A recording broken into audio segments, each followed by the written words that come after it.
Been a long time coming. It has. We've been sitting here with these masks. I'm over the masks. 2 years. 2 years. When we started this G3 stuff, this Guerrilla Collective GC stuff, I mean, we had to rock these. Yeah. But I think it's about time. It's about time to take them off. Let's take these off and let's get right into it, people. What is happening, everyone? Welcome to GC3, the Guerrilla Collective 3 Summer Showcase, the least pretentious showcase you will see this summer. That hat trick, the three-peat, the menage. Anyway, I'm your host, Justin Woodward, co-founder of The Mix, the Media Indie Exchange, and Terabang Entertainment, and advisor of the Black Game Developer Fund, as well as Black Voice to Gaming. I'm with my amazing co-host, the green-eyed bandit, can't stand it, Candace McKinney. How's it going, Candy? It's going great, Justin. I am so happy to be here co-hosting GC3 and kicking off the summer with everybody. Really kick it off tough.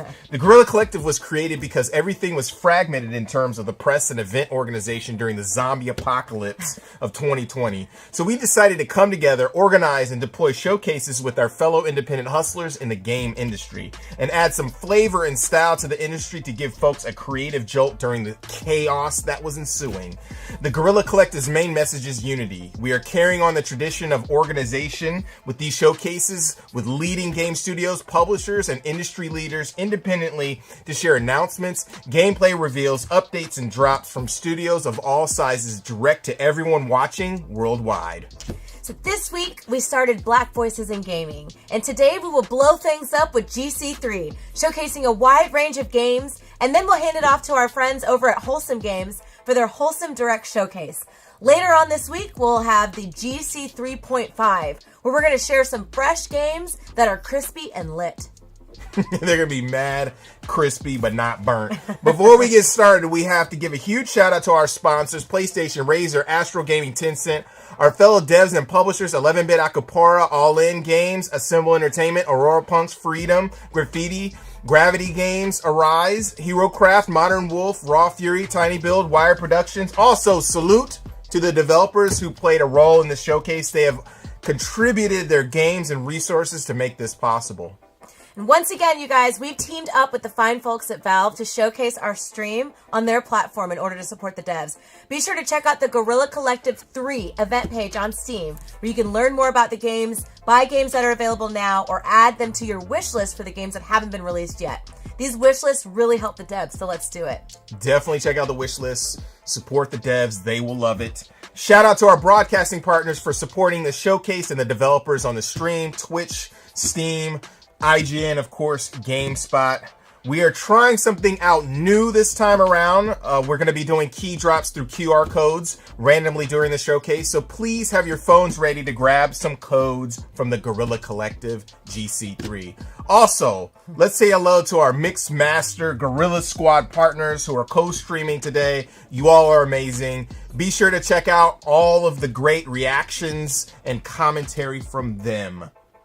Let's get started with the first set of games that go OD this summer, beginning with a hardcore Soul Seeker simulation, a soul-like action RPG, as well as some up-and-coming games and a few exclusive surprises on the horizon for release. Let's get started. I can't wait.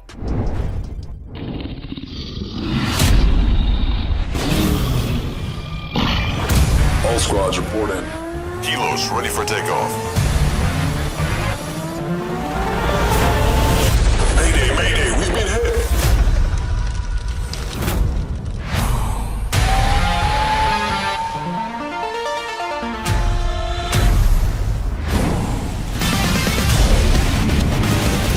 Hey, what's up? Oh yeah.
Candy, Alaloth has come such a long way and is looking really impressive. I remember when that game just got started. Looking forward to checking that out, as well as Boundary shooting folks in space. What?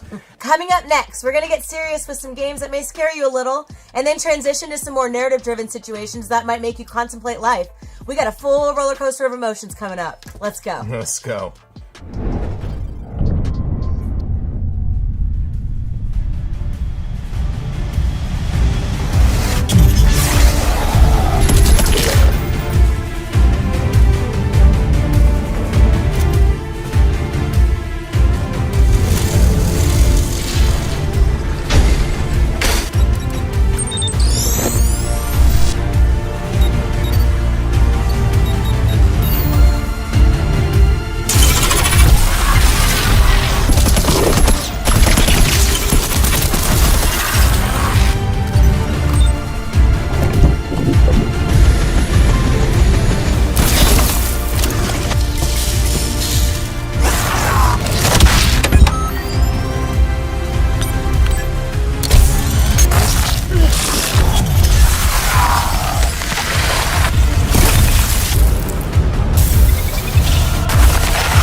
She's playing with my mind. Carry it out, putting an end to the massacre There is no after the fucking fourth escape. victim.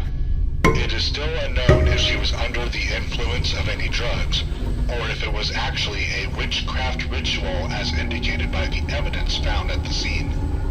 Suggesting the latter, police officers found books at the scene containing strange symbols, candles, dead animals. So far, his left leg and 3 fingers have not been found. The first victim was her own 75-year-old father. Madison mutilated his body in such a way that his face was unrecognizable. His body was found in teeth.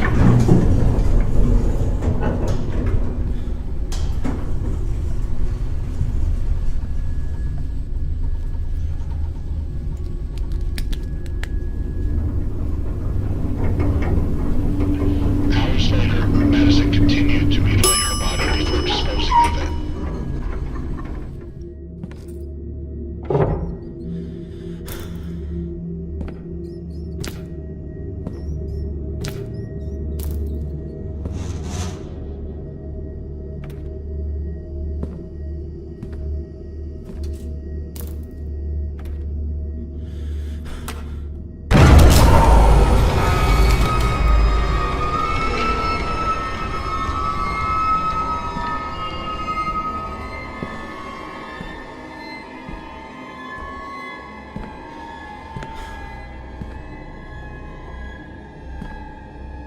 This is impossible.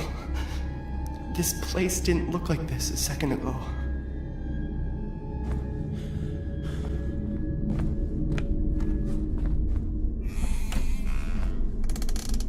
Chains? Maybe I can break them with something.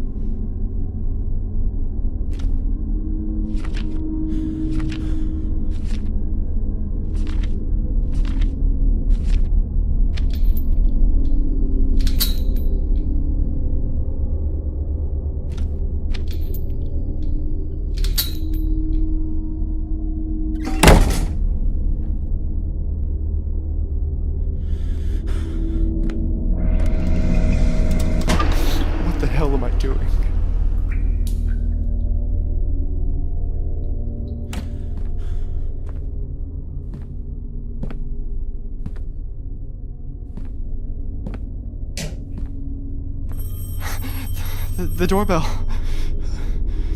I gotta get to the front door.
Rated Teen.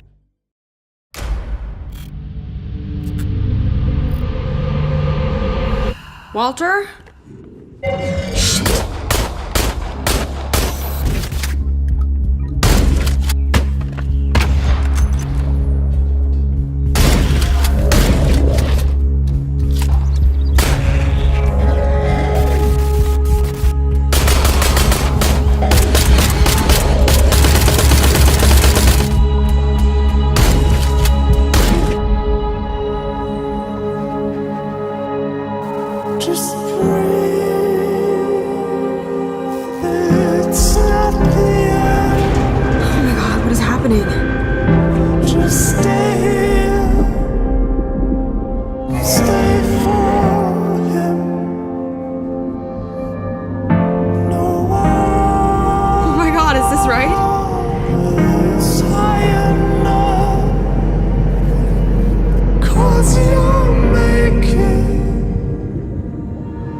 Hey guys, it's Carol from 11B Studios. I'm glad to be back at Guerrilla Collective because we've been pretty busy for the last 2 years. So first of all, I would like to introduce Luke Whitaker from State of Play, the creators of South of the Circle, because they would like to tell you more about how they are creating games.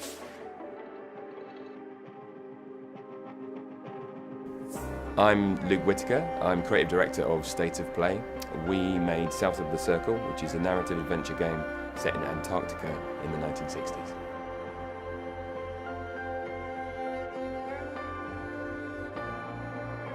We decided on such an unusual setting because I was fascinated by the surreal beauty of Antarctica. Our lead character, Peter's experience in Antarctica, remembering all his past, got me thinking about my own experiences, my own memories, and how my memories of past events are often different to other people's memories of that event. And I got looking into the science of it and realized that what we're doing when we are accessing memories, we're taking them out, we're thinking about them, experiencing them. When they go back, they may be slightly altered.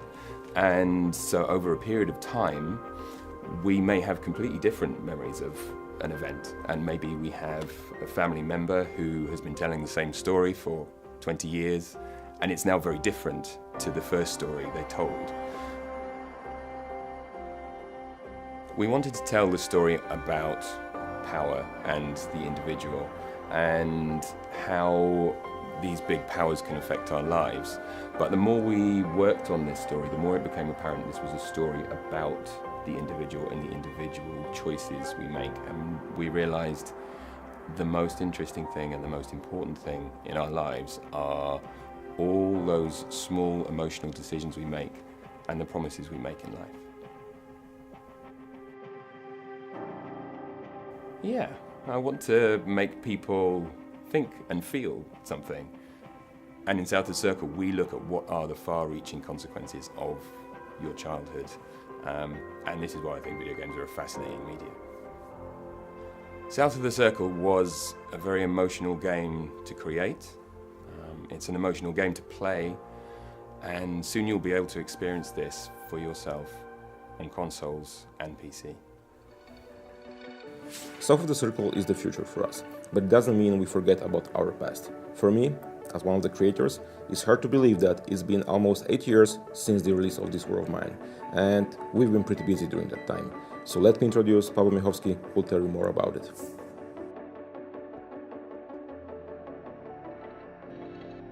This War of Mine is an extraordinary game about civilians in war trying to survive the war, released originally in 2014 on PC, and Final Cut is the ultimate version of the game, released only a month ago on current-gen consoles.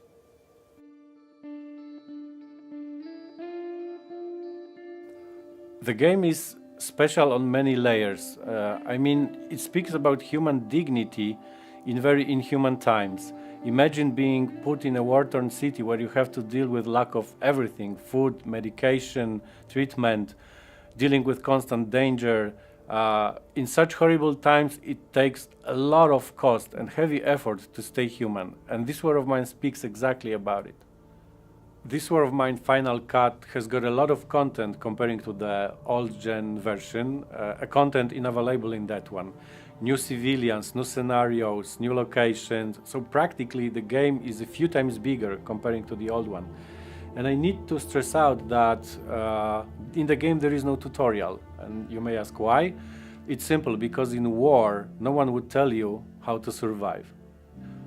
Since 2014 we've been constantly developing the game, adding new story-driven scenarios, a lot of free updates, a ton of content, including even charity content that was directed specifically towards gathering funds for War Child in this case.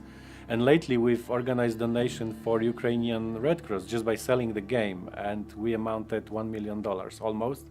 So actually this War of Mine is a great example that a game can make a change and be that way something more than just a game. That's all we've got for you today, and I hope you like it. And having an opportunity to be here, I would like to thank you all for supporting 11bit for so many years, because it's thanks to you that we were able to achieve so many great things. And while speaking about great things, there's actually one more to come, and it's right around the corner. So be sure to follow up 11bit Studios news in upcoming days, because you're gonna like it, trust me.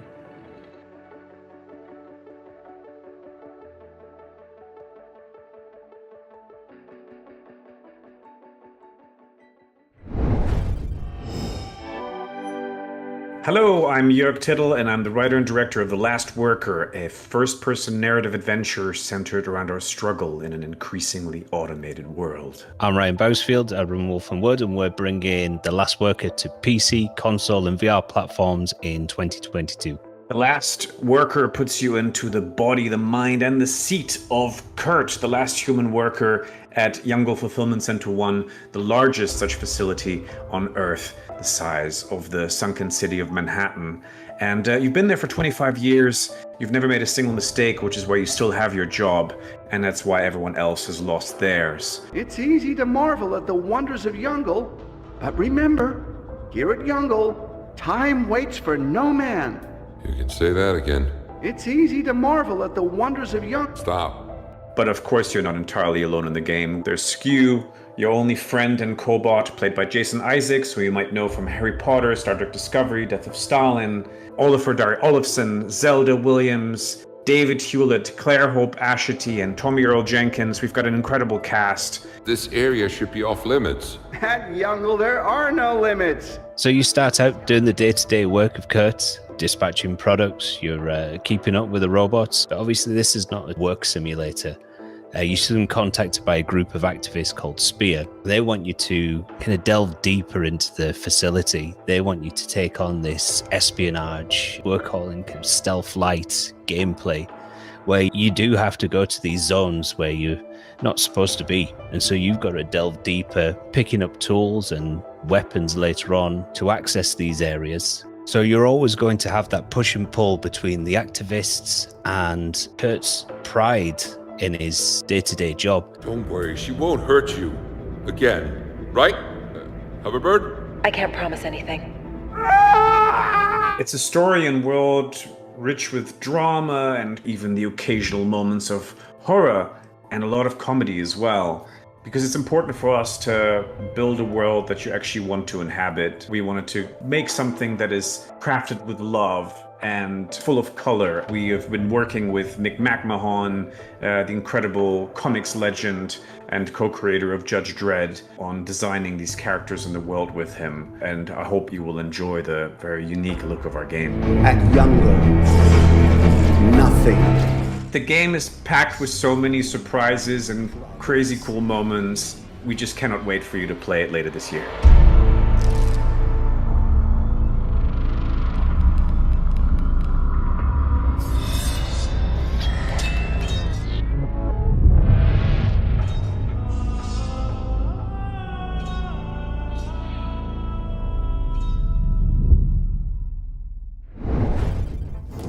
Justin, remember, the Frigidaire is red. You can't take your eyes off of it. I mean, you don't have to ask me thrice. You know what? Signalis is also looking slick with its old school PlayStation textures and gritty yet smooth, ominous style. Such awesome, like, gritty games. That's true. To loosen things up, you guys don't have to worry about staring at a crimson icebox. We've got some upbeat style arcade titles coming at you. Let's shred right into it. Shred it.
Justin.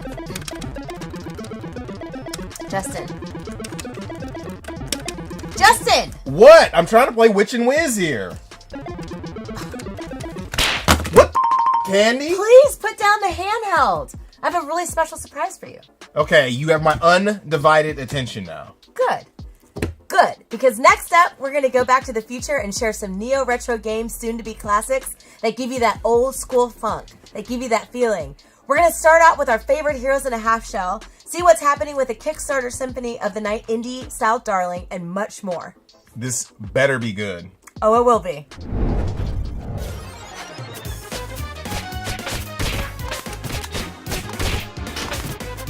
All right! I love being a turtle. Dynamite strike!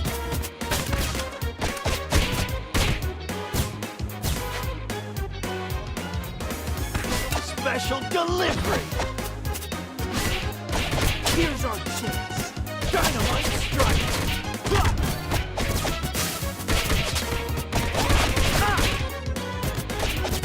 Dynamite strike! Dynamite strike!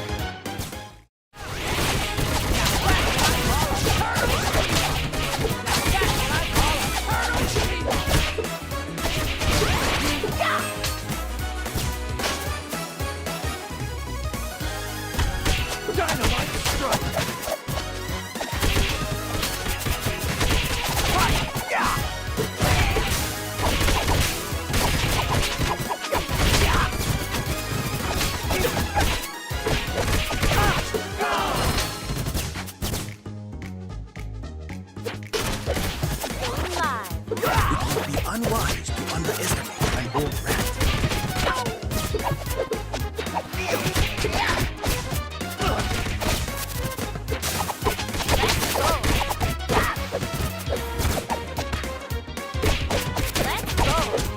Teamwork is the way.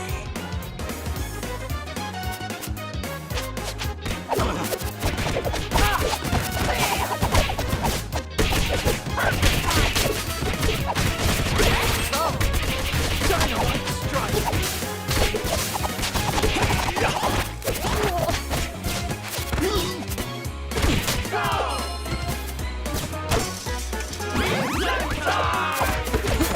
Here's our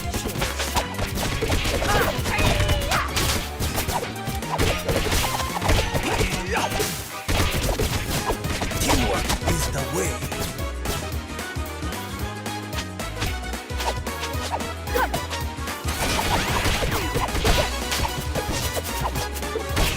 Dynamite strike! Let's go. Dynamite strike!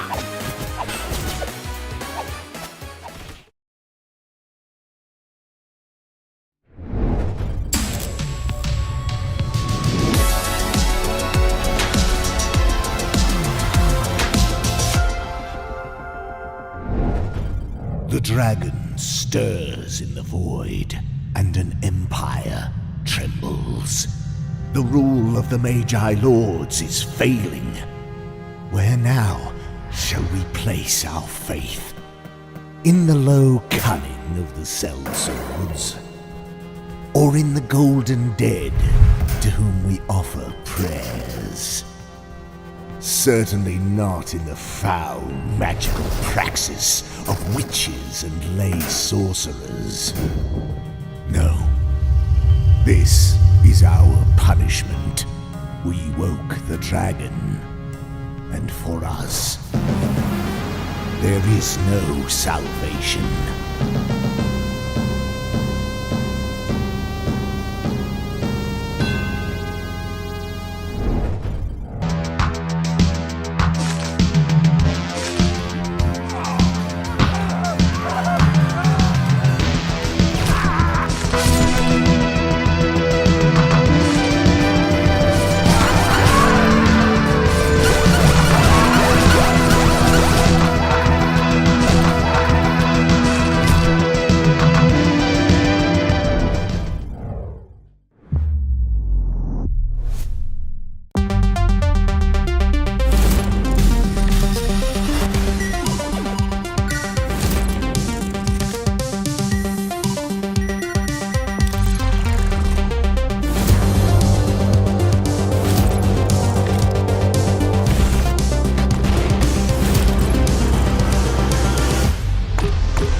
You're right, Candace. Thank you so much for Karate Chopping the handheld, because that was lit. Turtles in Time was my childhood right there. Can't wait for the Cowabunga collection. Shout out to Digital Eclipse. Also, Bats is out now, and you can pre-order the physical edition from Limited Run Games. I'm going to pick up all of those games when they are out of the oven. I am too. Coming up next are some surprises that fall into our last category, but also add some new flex to the RPG and strategy genre as well. Let's menu dive into the next set of games, shall we? We shall. Welcome to WrestleQuest, the world's first pro wrestling RPG, and the sweatiest game here at the Guerrilla Collective Showcase. I'm Zach, the head of narrative here at MegaCat Studios. I'm Andy. I'm one of our senior designers. And we've got some content here to show you that has never been seen before. So WrestleQuest includes real-world wrestling legends like Macho Man Randy Savage, Jeff Jarrett, Jake the Snake, and more. These guys appear as giant statues across the world map, with people coming from all over to pay tribute to these icons. These sites are also the starting point for side quests themed around each legend. Here on screen, Machacha Man and his friends are at the end of one of these quests. They've been investigating a strange cult of Wrestle Raiders that worship the Road Warriors. After a chase through the Mad Max-style wasteland, the quest comes to a head with a wrestling match against Hawk and Animal on the back of a speeding big rig. So each of these side quests themed around the real wrestling legends. Some of them you'll help the wrestlers, some of them you'll end up fighting them, like here. And no matter the outcome, they're always the key to the game's best moves. So sometimes you'll get iconic gear or outfits from the wrestlers, other times you'll be able to summon them into battle. So I know some RPGs will let you summon dragons and monsters and whatnot, but only WrestleQuest will let you summon Jake the Snake to rip a DDT on your enemies. Or in this case, if you're able to beat the Road Warriors, you'll be able to summon them to do their Doomsday device on your foes. Andy, what's your favorite thing about the Road Warriors? I love the fact that they can put their mohawks together to power up. they fit in to each other very nicely. It's important. It's important to have that type of symmetry. Speaking of working together, Andy's showing you some of our tag team maneuvers here. Muchacho Man and Toybox Jimmy doing a blockbuster. There's a cast of 12 playable characters in WrestleQuest, and there's different combinations of tag team maneuvers and even triple teams between them, so it's one more way you can customize how you play. At the bottom of the screen, you'll see the hype meter. This is an indication of the crowd's engagement and interest in the fight. If you come in and you just spam the attack button, they'll get bored and that'll drain out and your enemies will get stronger. But if you approach the battle with a little bit more showmanship and creativity, that'll fill up and you'll start to get bonuses. Extra damage, extra loot, better loot, AP regeneration, it's all there.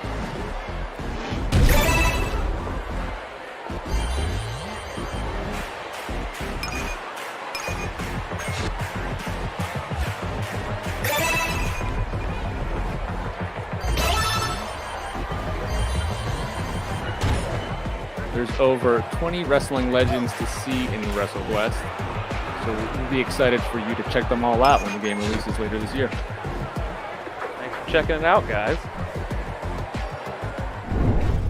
Hey folks, I'm Buddy, the community manager for Akupara Games, and today I'd like to introduce you to the core gameplay of Zoetti, our poker-based roguelike by Dusklight Games.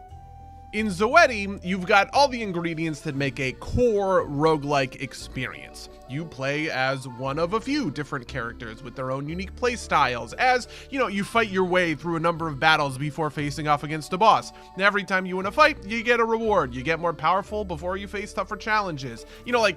All of the stuff that makes for a good roguelike experience. When we get into skills and abilities that you're using to win those battles, though, that's when things get a little spicy. In Zoetti, you have a limited number of skill slots, and each one is tied to a particular hand of poker. The rarer the hand, the more powerful the skill. 2 pair is going to be weaker than, a straight flush. So, in practice, this is how it works. At the beginning of the fight, you draw a bunch of cards. These are playing cards, and depending on the kinds of poker hands you can create, you can activate those skills. If you have 3 of a kind in hand, you can activate this skill tied to 3 of a kind. So here, I'm going to activate Boundless Battle Spirit, which buffs my damage a bunch. And then I'm going to activate it again, and then I'm going to hit a bunch of times with individual strikes. When you win a battle in Zoetti, you don't add more or different cards to your deck. That's always going to stay the same. Instead, you can add new skills, or level up your existing skills, or acquire different skills for slots that you already have filled. Changing out these skills allows you to really customize your build, and you're always going to want, a certain balance of offense and defense, which begs the question, do you want a powerful defensive option, something tied to a straight or a full house, or, do you want something that's a little bit weaker but more readily available, like a single pair of cards that, you're going to find that in basically every hand that you draw. And all of this is affected by the underlying statistics and modifiers of the game. So for instance, hand size or the number of cards you draw per turn are statistics that you can invest in. You keep all of the cards that you don't play on a turn, which means you can have 11, 12, 13 cards in hand, which gives you much better access to some of your deeper, more powerful skills, like something tied to a full house or a straight. You can also increase the amount that you draw per turn, allowing you to just kind of dump your hand every single turn for maximum tempo. And those are just 2 examples. There's plenty of cool, complex modifiers that, you can pick up to enable really interesting builds for the game. Anyway, I think that's about as complicated as I'm willing to get for this video.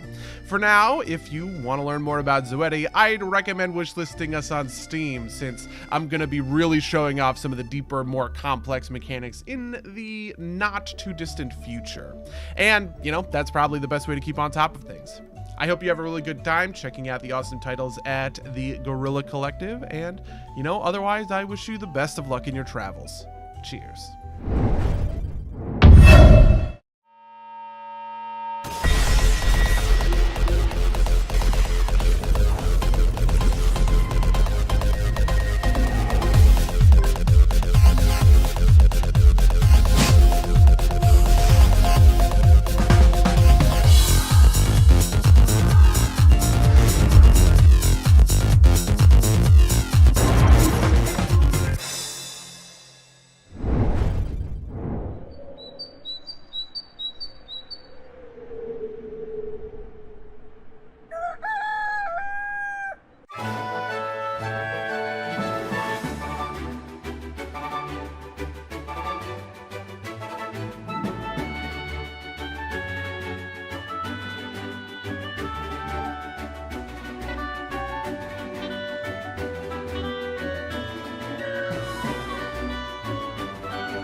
Kid, the world isn't all sunshine and rainbows.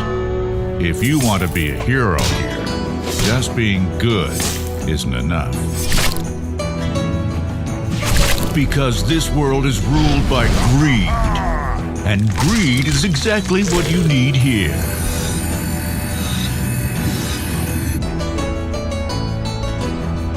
So kill.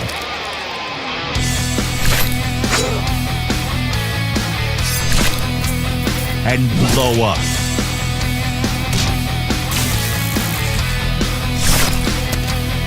and loot.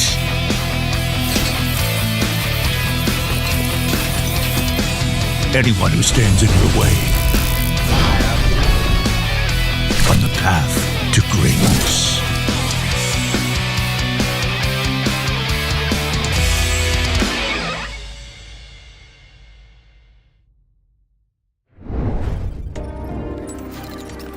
Hello everyone, I am Nana Moon, and this is Keylocker turn-based cyberpunk action. Keylocker is a turn-based tactical rhythm RPG taking place in a world without music, where you play as the illegal singer Bobo, her twin brother and hacker Dealer, and the jukebot drummer Rocket. We pick up with Dealer and Rocket searching for Bobo, who has been taken by the satellites, the ultimate authorities of Saturn. They have entered the droid factory, the domain of one of Saturn's satellites, Telesto, but the way forward is filled with dangerous foes. The combat of Keylocker takes place on a tactical grid, where every move must be considered. Plan your actions carefully, as each attack comes with its own field of damage. Timing your attack is crucial for survival, as every perfect hit brings you closer to victory and every miss closer to death. Some attacks will cause passive effects to appear on the grids.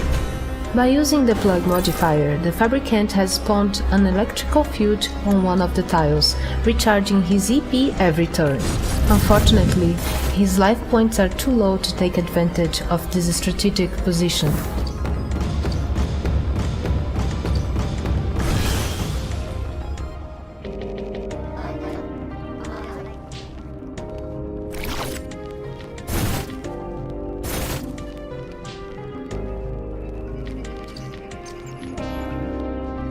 Luckily, Dealer has spent a long time preparing for this moment, holding keys to increase his progress on the skill tree. The droids are no match for his skill level. Rocket, however, was only recently given combat capabilities and could do with an upgrade. Let's take a look at his skill tree with the keys we have received from combat.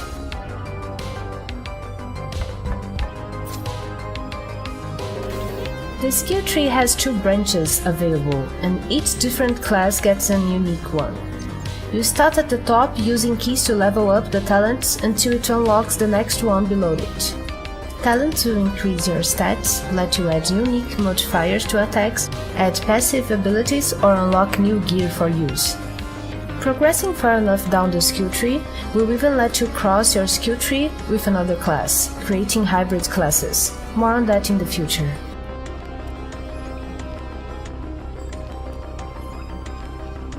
If you want to see more of Keylocker, head over to our Steam page and make sure to wishlist and follow. We will have a demo available there during the Summer of Gaming, so make sure to check that out. Thank you.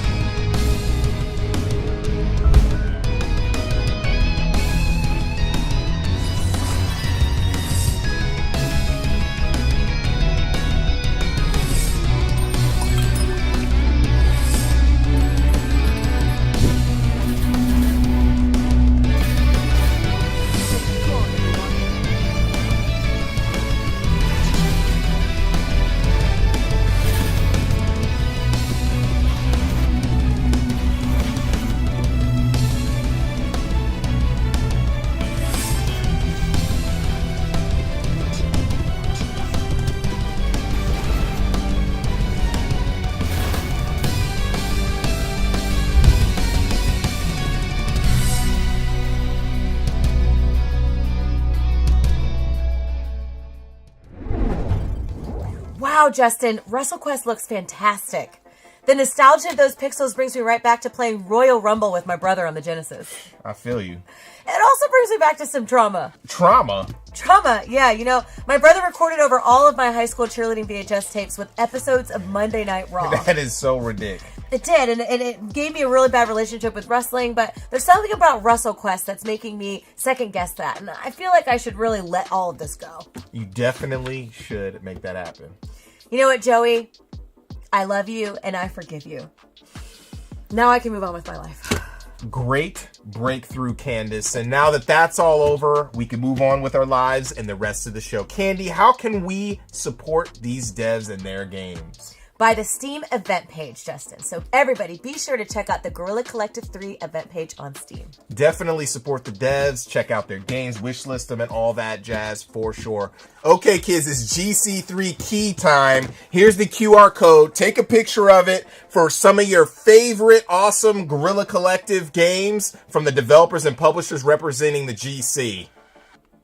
Free keys. You love them. You see the QR code. Take it. First come, first serve.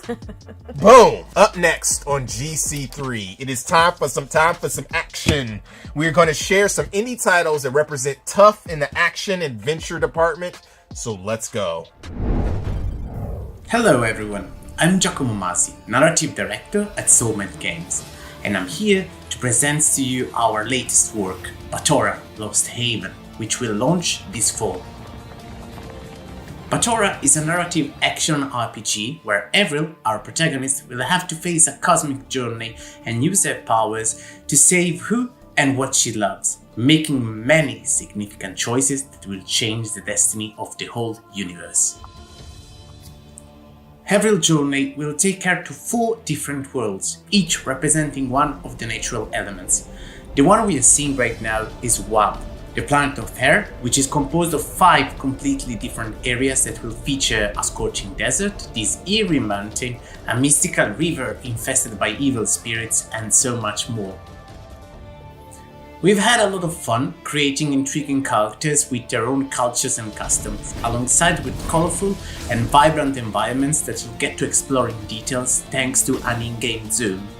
All the planets that Avril will visit during the game are actually inspired by real places and human cultures. For example, Wuhav is strongly based on Chinese mythologies and settings, and this cute little lizard that we see here is called Yoke. He's from the Xia tribe, and he's also a companion that will help us in combat while we uncover the secrets of this mysterious world. Speaking of fighting, Batora features 2 different combat styles that revolves around the main concept of the game, dualism. In her physical form, Avril will be able to use a sword to fight in melee, while in her mental form she'll be able to throw projectiles at enemies. Switching between them constantly during fight allows the player to adapt to every situation and change his strategy in a split second. This is important because every enemy inside Batora is divided into 3 different variations: physical, mental, and hybrid, so changing out combat style constantly is essential to emerge victorious. The nature switch mechanic is also used to solve many puzzles. For example, this one is a memory game that requires the player to listen to a sequence of notes and reproduce them with the help of Avril's physical and mental powers. The narrative side of Batora is also based on duality, and players will be able to shape their own path thanks to the karma system. During an adventure, Avril will have to make many difficult decisions, and each of them will have heavy consequences that may lead to different outcomes and endings.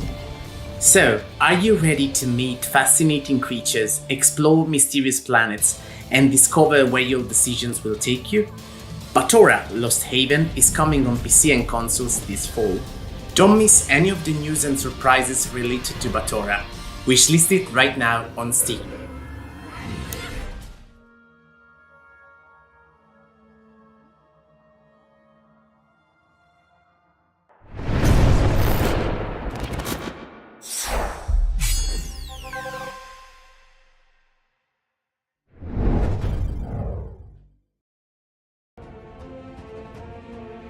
As Hilda delves deeper into the quest for her lost father, she will encounter many dangers and challenges in the city of Aphes.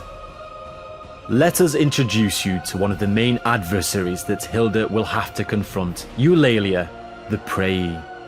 Famous for her beautiful voice, Eulalia used to be the most recognized singer during Aphes' glorious golden age.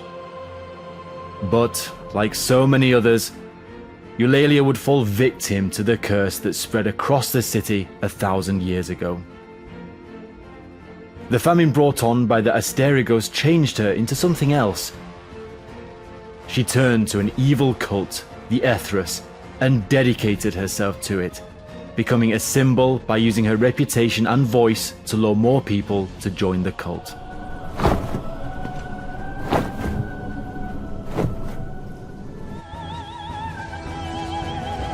The encounter starts with Eulalia flying around the top of the seats while sending attacks like voice shock blasts, feather blades, and cyclones. Occasionally, she'll descend to the ground to fight Hilda herself with even more dangerous claw and wing strikes.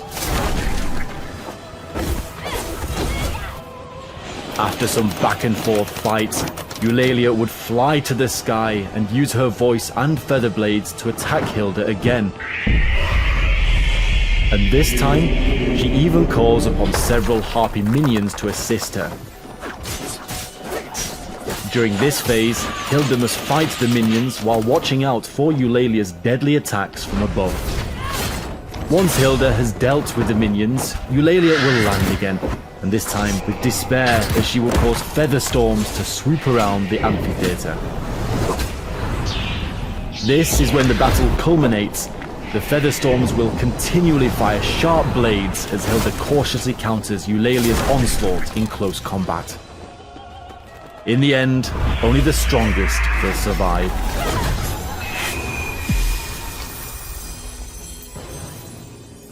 We hope you enjoyed this preview, and we can't wait to share more about the world of Asterigos with you.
tranquil island was hidden from the world. But one day, its shield vanished. The magical Amri once gave life, but now corrupts it. And all creatures, great and small, are being enslaved. Can you save Ikene Island? Embark on an enchanting adventure. Explore a land of secrets. Free and befriend all kinds of animals. And use their talents to make new discoveries. Battle enemies. Or just hang out. Build your home. Decorate it however you like. And help develop your hamlet. Grow all kinds of crops on your farm. And craft everything you need to thwart greedy pirates, repel monsters, and uncover mysteries. In time, you can explore and restore peace to Ikone Island. A new Earthlock adventure is about to begin. Ikone Island, coming soon on Steam.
Hey there!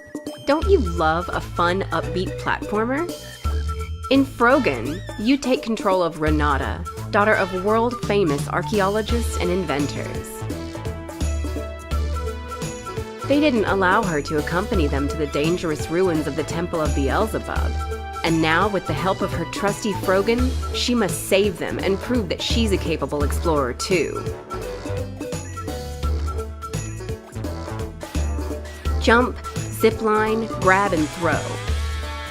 The Frogan is not only your grappling hook, but also your best friend. With it, you can reach over long gaps or even activate a lever from afar.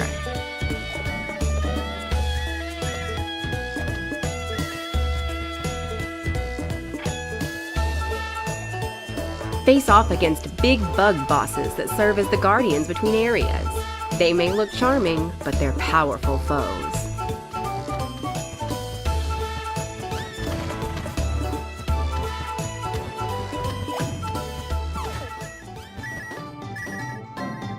Collect all sorts of treasure, including hats you can swap your helmet with, gallery pictures, tons of medals, and a full bestiary.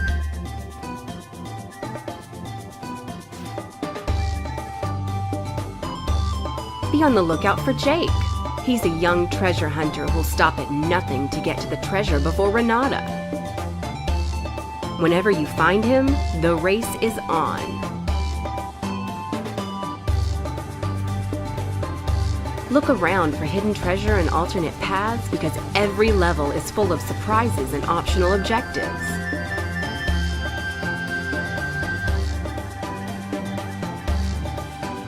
From lush jungles to stinky swamps, snowy mountaintops and lava-filled shrines, the varied ruins ensure you'll need to be prepared for anything. But above all else, be prepared for lots of fun in Frogan.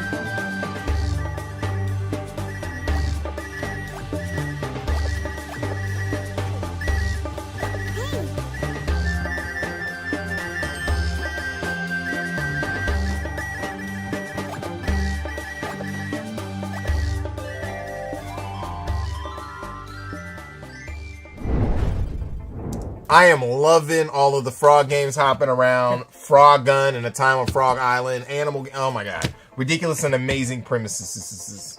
Yeah, Spells and Secrets will definitely have me showing off my magic touch. But Tora, so many solid titles. Okay, kids, it's GC3 key time. Here is the QR code. Take a snapshot of it for some awesome games from developers and publishers representing the GC Guerrilla Collective. There's a limited time. There's a limited keys. We're going to be popping these up. Okay. Get it. That's enough. Okay. Y'all got your keys. Boom. Up next, we're going to put on our creative caps and get back into strategy, show off some games that are focused on world building, narrative construction, and tending to your magnificent gardens. Let's hop right in and go. Let's go. Tragically, the human civilization has ended. But who said that the post-apocalypse has got to be all dire? In I Am Future, you find yourself on the roof in a sunken and overgrown city once called Cosmopolis, where nature reigns now. Gather food to cook various delicious dishes. Build yourself a base that would work seamlessly. Disassemble the old house appliances to create new stuff out of old parts. Explore Cosmopolis to find useful resources and new friends? I did not expect to see a talking fridge there. Oh well, get away and start your life fresh in I Am Future. Coming to Steam in 2022. Wishlist now. Welcome to Flat-Eye, a premier fuel station and technological hub. As the manager of Flat-Eye, we're entrusting you to provide unparalleled customer service.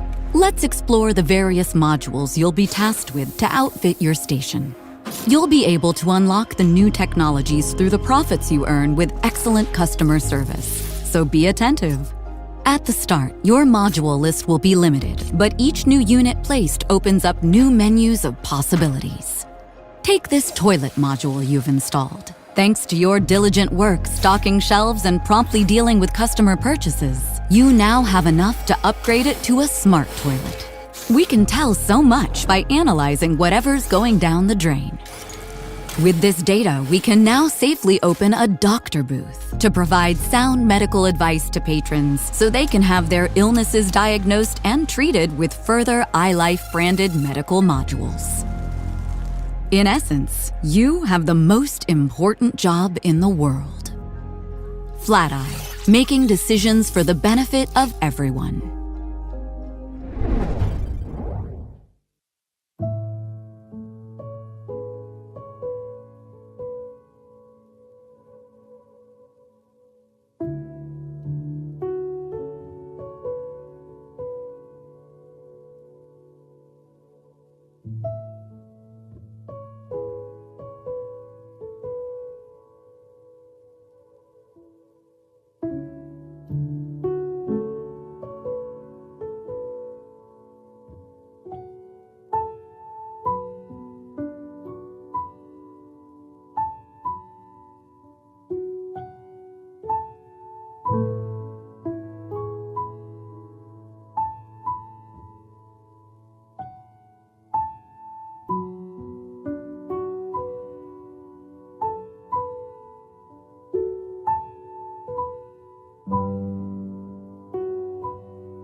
Dinner's ready. Be there in just a second, Mom. There were dark things in this forest, and you are not one of them. You have to help us. Save us. From her.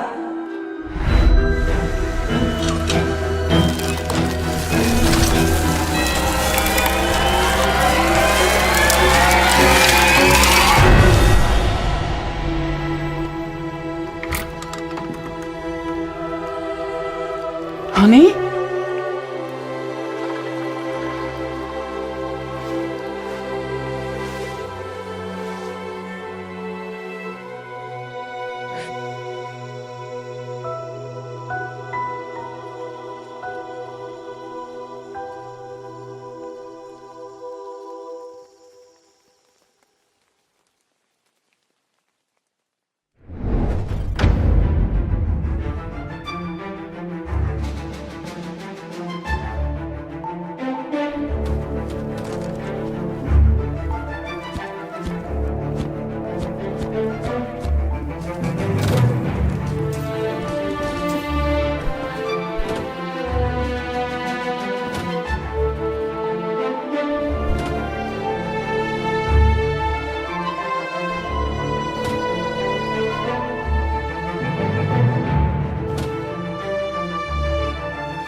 Justin, another dead plant. I could definitely use some gardening tips. Sure enough, you do not have a green thumb, Candy. I know. I think, you know what, Justin? No more real plants. From now on, I'm sticking to Animal Crossing and Garden Inn. Now, for our final segment, we're going to touch your imagination with games that tickle your soul and jiggle your mind. Let's hop into some games that bring a sense of awe, wonder, and give you all the feels. Jiggle your mind, though? Jiggle your mind. Well, let's get to jiggling.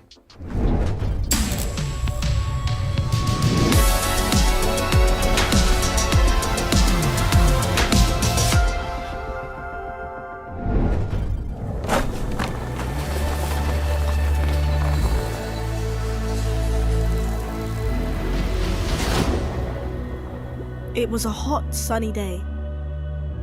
Fish died in the lake, and birds stopped singing. Those who could escaped to Mars. I ran deep into the forest, where She-Wolf raised me with her cubs.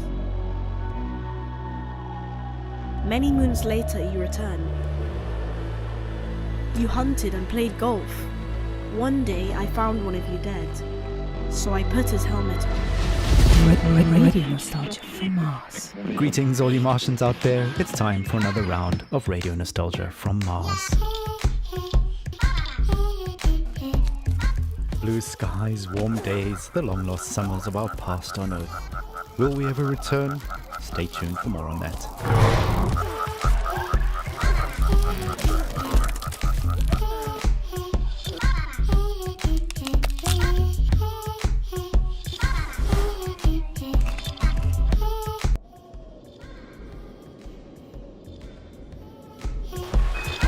Number 12, engaging order. A little toddler pop there, taking us back to the days of late-stage capitalism at its finest. Child labor never sounded so sweet. Radio Nostalgia.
Hey Slugcats, I'm Buddy, the community manager for Akupara Games, and today I'd like to introduce you to the 5 new playable Slugcats coming in Rain World Downpour, our new expansion for Rain World coming soon. If you haven't heard about the Downpour expansion for Rain World, it's bringing a whole host of new changes, characters, enemies, areas, and more to the Rain World experience. But the thing I really want to dig into today are those 5 adorable new Slugcats. They are the Rivulet, the Spearmaster, the Saint, the Gourmand, and the Artificer. Up first, let's talk about the Rivulet. This blue little guy has a ton of advantages to living in the harsh, foreboding environment of Rain World. It runs faster, jumps higher, and can breathe underwater, which means it can zip across the map between rainstorms. That's the good news. The bad news is, 1, all that running and swimming burns a ton of calories. 2, Rivulet's hibernation cycles are shorter than any other Slugcat. And 3, it doesn't carry much food over from day to day. Play the Rivulet if you want to be agile, but don't mind stocking up between storms. If you're looking for a little more aggression though, maybe the Spearmaster will be for you. This spiky Slugcat spawns spears, which is a tongue twister that I nailed on the first try. This is my first take, definitely not my 5th one, out of its tail, which means that anytime you can start stabbing spiders, scavengers, or squidcada. The Spearmaster drains 1 food for every spear it lands on a target, which means it isn't all that interested in the dango fruits and slime mold that other Slugcats will need to sustain themselves. If you want to survive as Spearmaster, you better be out for blood. Play the Spearmaster if you want to be the Predator, hunting down prey and aggressively thriving between rainstorms. But maybe you want the opposite of that aggressive playstyle. Well, the Saint much prefers to avoid confrontations at all costs, which even includes using its long tongue to grapple through areas of the world. If the Rivulet is nimble in water, the Saint is acrobatic in the air, and you need to use that aerial finesse to stay high above the danger. The Saint won't even touch a spear, which can leave it a little bit exposed to being hunted down and devoured. Play the Saint if you want to deftly dodge your doom with your acrobatic antics. Okay, there's so much more I want to talk about, but I only have like 30 seconds left. There's 2 more slippery Slugcats coming in Rain World Downpour, and I swear to God, one of them is the cutest thing you have seen in your life. You know, the other is just kind of cute. Honestly, I'm just saying that to be nice. He's pretty messed up looking. You can go watch an extended cut of this video featuring them right now on YouTube or the Rain World Steam page. Otherwise, I hope you have a great time at the Guerrilla Collective. Cheers.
Zidensha. 自動販売機。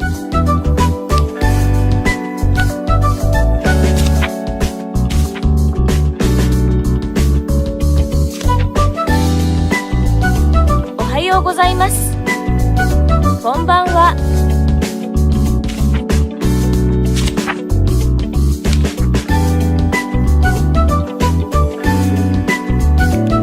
ホテル、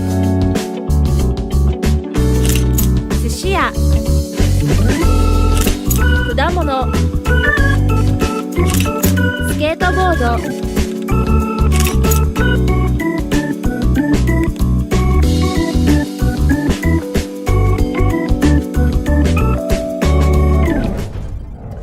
Candy, my soul is genuinely tickled right now. Those games were so wonderful. So many amazing games today. It was really incredible. Over 60 games. It's crazy. Yeah. Thanks once again to our sponsors and broadcasting partners for their support. PlayStation, Razer, Astro Gaming, Tencent, our fellow devs and publishers, 11-Bit, Akupara, All In Games, Assemble Entertainment, Aurora Punks, Freedom, Graffiti, Gravity Games Arise, HeroCraft, Modern Wolf, Raw Fury, Tiny Build, and Wired Productions. Also, we cannot forget our broadcasting partners, Twitch, GameSpot, Valve, and IGN for their support. Much gratitude.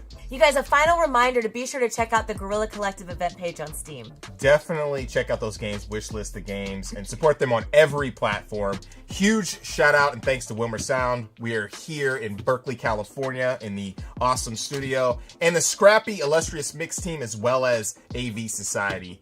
Be sure to tune in on Monday at 1 p.m. Pacific and 4 p.m. Eastern, where the Guerrilla Collective gaming greatness will continue with GC 3.5. Also, you can follow the Guerrilla Collective on Twitter at Guerrilla Collect and everywhere else at Guerrilla Collective, as well as the Mix at Indie Exchange on Twitter and at Media Indie Exchange everywhere else. Once again, I am your host, Justin Woodward from The Mix, with my lovely co-host, Candace McKinney. Thank you again, Justin. Today was so amazing. I really appreciate you having me here. I just always have so much fun with you guys. And with that, we are signing off and passing it off to Jenny Wyndham, aka Kim Chica, to jump into the warm and full-hearted world of Wholesome Games with Wholesome Direct. We'll see you guys next time. We'll see you soon. Peace.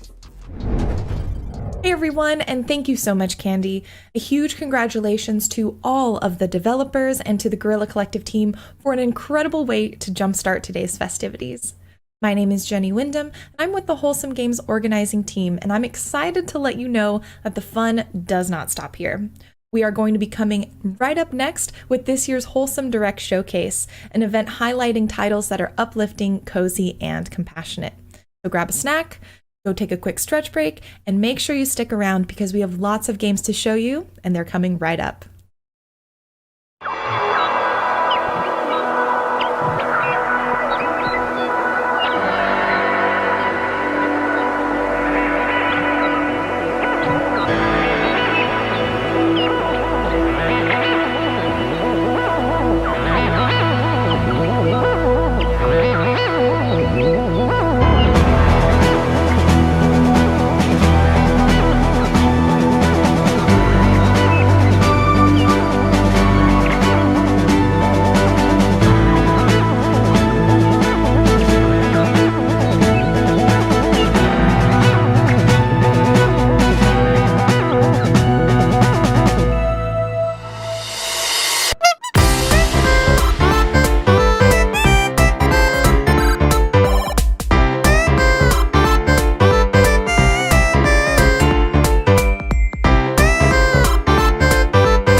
Welcome to Wholesome Direct, a celebration of wholesome games.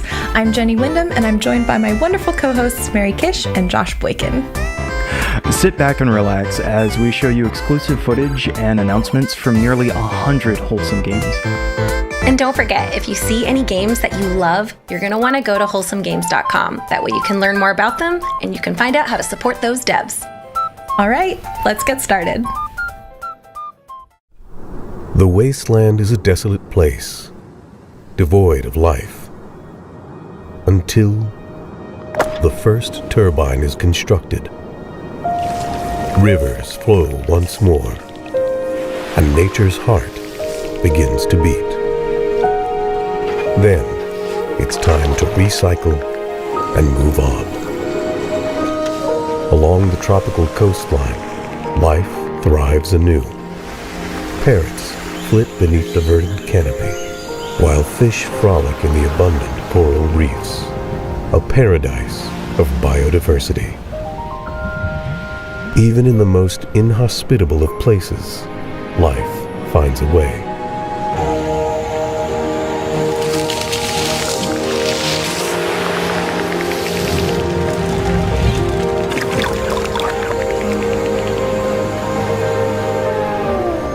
We just need to give it a helping hand. This is Terra Nil.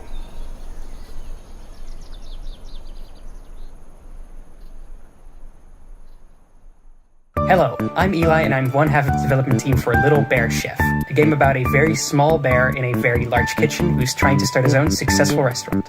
You're about to watch our very first trailer, so let's get cooking.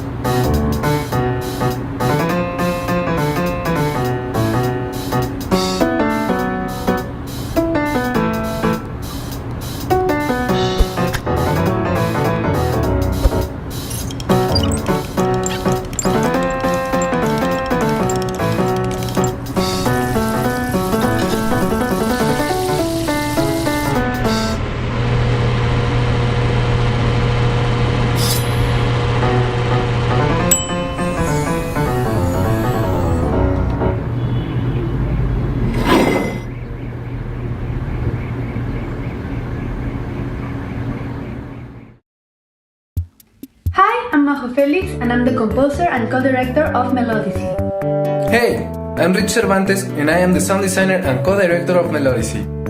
Hi, I'm Host, founder of Nel Pastel and co-director of Melodicy. We're happy to show you a small peek of our game, Melodicy. We hope you like it.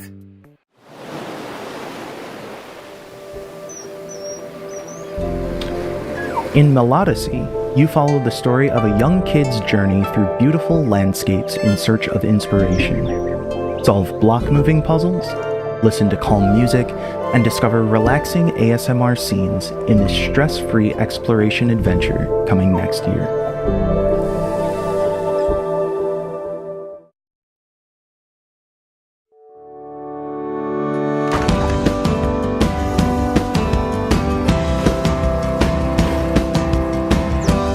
Jack wants to return nature to its former glory with the help of his trusty axe and his animal friends.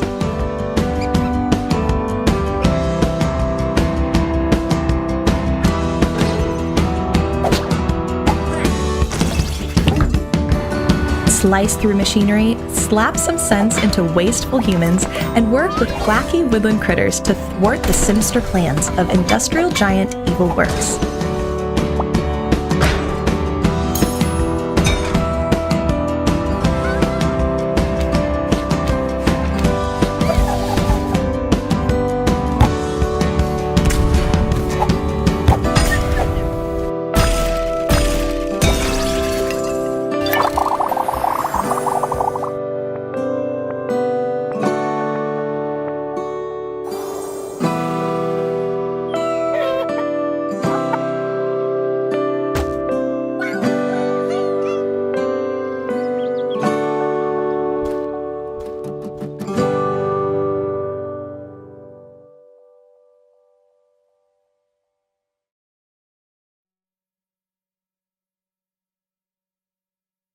Hi, I'm Louis Durrant, developer of The Garden Path. Maybe you recognise the game from last year's Wholesome Direct. The Garden Path is a slice-of-life sim about the joy of gardening designed to be played in short moments. Time in the game runs in concert to the real world, and the passing seasons bring with them new stories, errands, as well as a living garden that grows as you tend it. The Garden Path is releasing just later this year on PC, Mac, Linux, and Nintendo Switch. And if you're looking to explore the garden early, we're running a limited access to the game on itch.io. Thanks, and enjoy the rest of the Direct.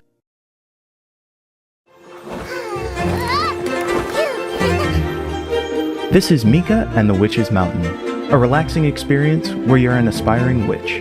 Help the townspeople by carrying their packages and discover hidden secrets while soaring freely on your magic broom. You'll be enchanted by stories from the locals and the colorful art style. Time here has a way of flying by.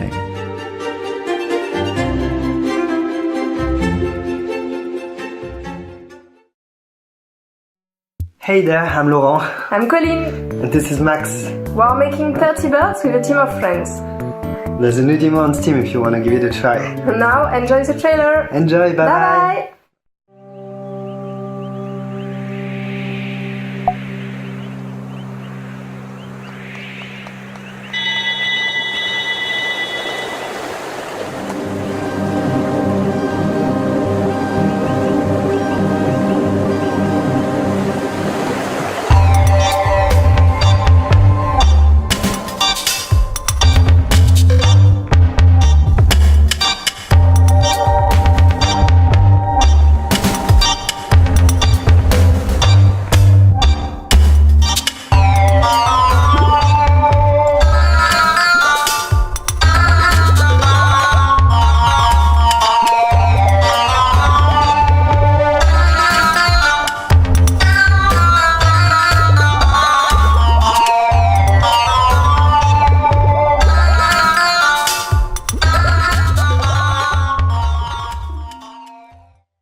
It's mail time.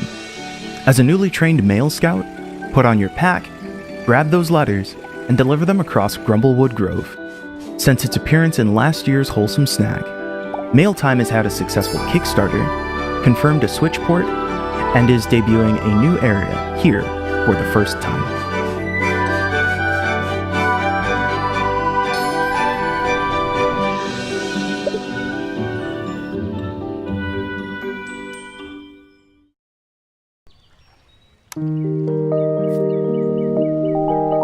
In this very first gameplay trailer for Usagi Shima, we get a taste of the cozy, relaxing bunny collecting game. Decorate an abandoned island and discover and make friends with a variety of cute, curious bunnies.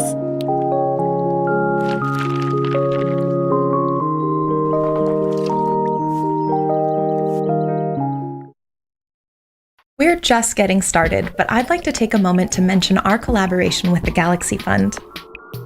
Helping bring games from nothing to something, this is a prototype grant focused on the early stages of development for BIPOC and queer creators. Each creator is free to use the funds however they want, like staffing, hardware, coaching, legal fees, childcare, or therapy. We've partnered with the Yeti to offer 2 limited-time Wholesome Direct t-shirts celebrating today's event, and 100% of the proceeds will go to the Galaxy Fund. This is one small but impactful step that we can take to make our industry a more inclusive space where bold new ideas can flourish. If you'd like to learn more, head over to supportgalaxy.fund and get your limited-time shirts over at theyeti.com/wholesomegames. Hello, I'm back again. I can't believe it's been a year since we announced a walk with Yaya at last year's Wholesome Direct. I've added lots of new things to the game in the last year. And we have a brand new trailer for the game. Check it out. Check it out.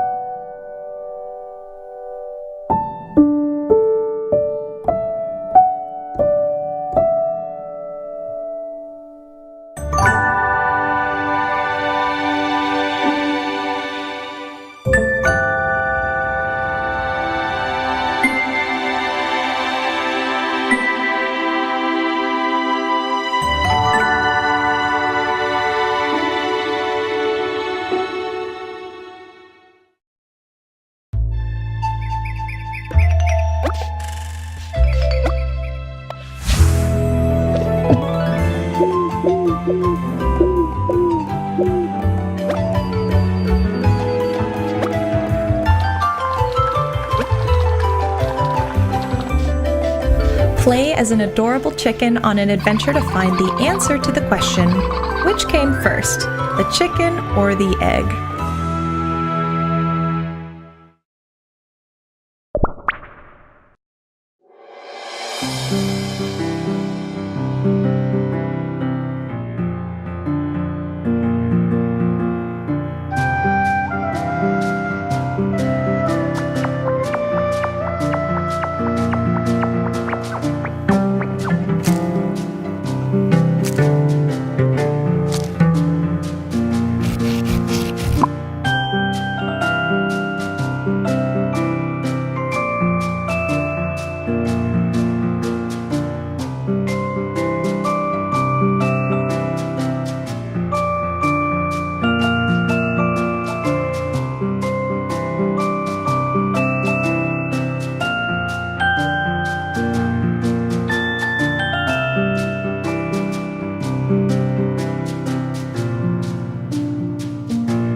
Free Ride is an RPG that's secretly a personality test.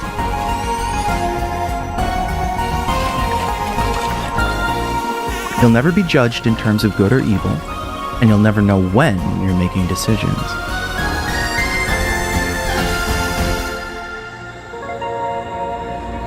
Ready to find out who you are? Hello everyone, I'm Baptiste, one of the co-authors of How to Say Goodbye, and this is Bruna. She's one of the many ghosts who will help move forward in the afterlife. Our upcoming narrative puzzle game talks about grief and how to deal with it in a kind and sensitive way. We hope you'll enjoy it.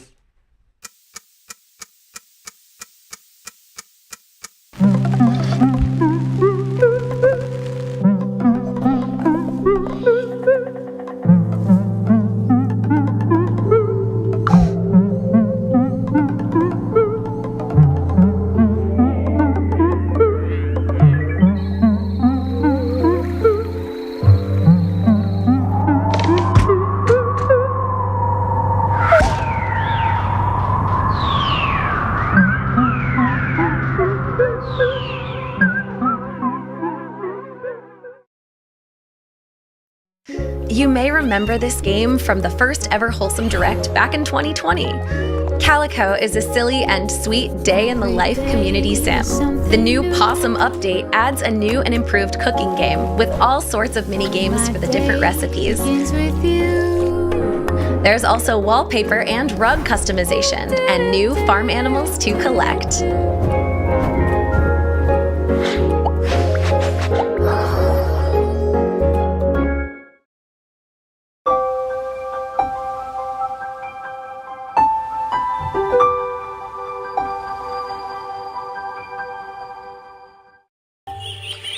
Once upon a time, there was a small animal village where everyone lived in peace and harmony. Until the king suddenly disappeared! Now it's up to you to help Peep and his friends find Sir Barrington.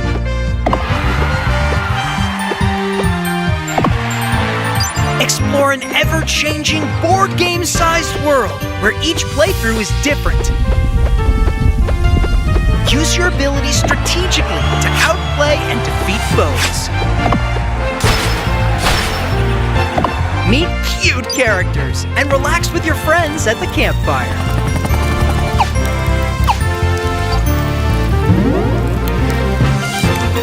You can even catch your own dinos. Follow Paper Animal RPG now on Kickstarter and get notified when the campaign launches in summer 2022.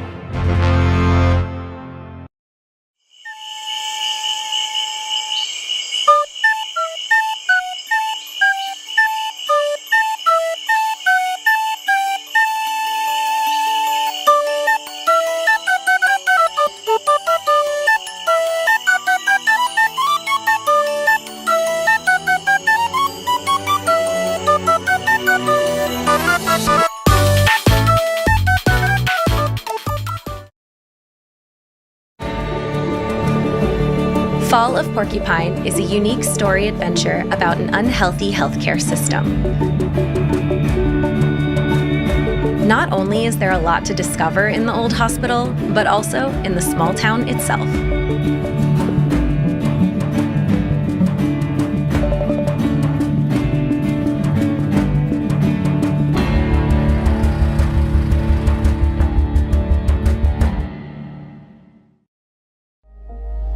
The Last Clockwinder is a VR puzzle game set in a cozy sci-fi world.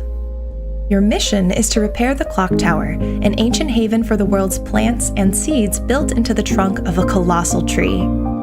Use a pair of magical gloves to turn every simple task into a looping clockwork automaton. These clones can do everything you can do, from planting to storing to passing items around.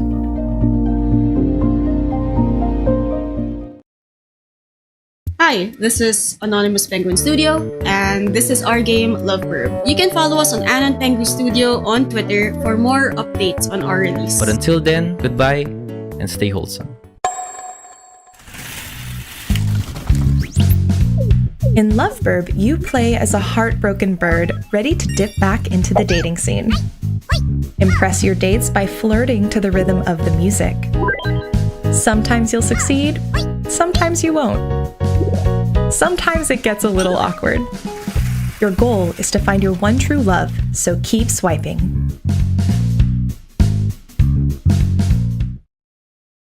Welcome to the world of Spirit Swap, Lo-Fi Beats to Match 3-2, a joyful queer game about friends, thirst, and figuring out why so many spirits keep popping up in your town. It's an action puzzle game with a focus on lovable characters. Despite appearances, the game can get pretty intense, but don't worry, you'll always be able to make it fit your mood.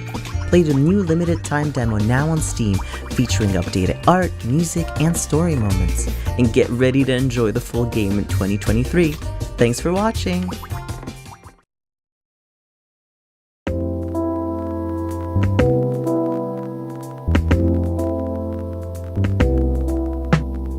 Coffee Talk Episode 2, Hibiscus and Butterfly, is the sequel to the hit coffee brewing game, Coffee Talk.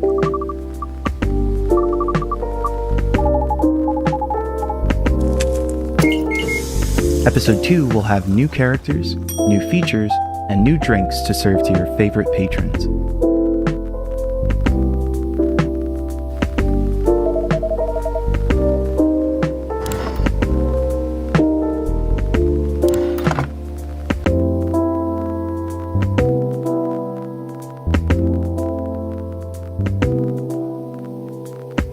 Get your apron on and sharpen your barista skills for 2023.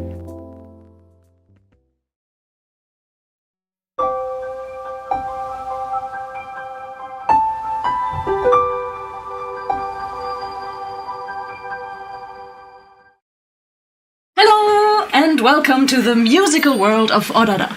Let me introduce you to our protagonists.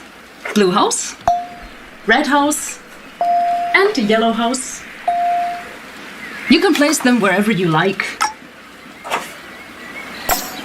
Or even on top of each other. For every decision you make, you'll get a different rhythm or a different melody, and you'll be able to create your own songs with it. But enough words.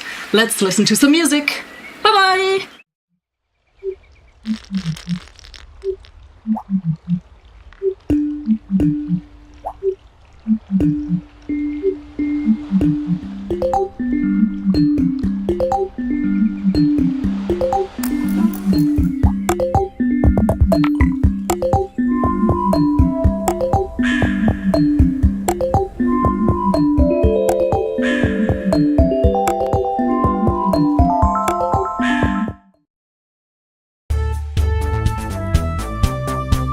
In Frogun, your grappling gun is a frog, and that frog is your best friend.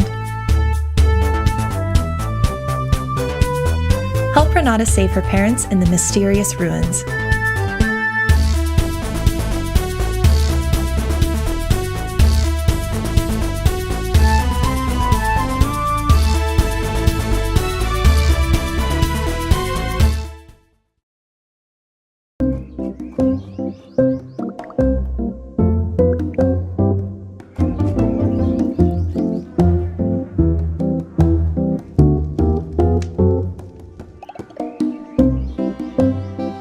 Build a garden, grow plants for your potions and spells, and forge friendships with the townsfolk and garden witch life.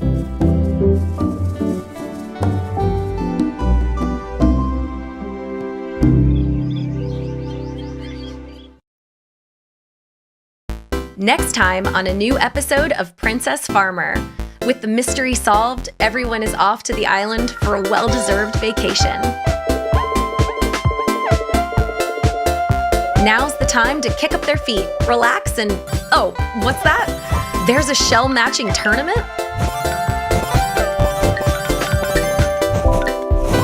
The first episode in a 3-part story, The Guardians Beach Break Part 1, launches for free this summer.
For those just joining, we'd like to remind you about our collaboration with the Galaxy Fund.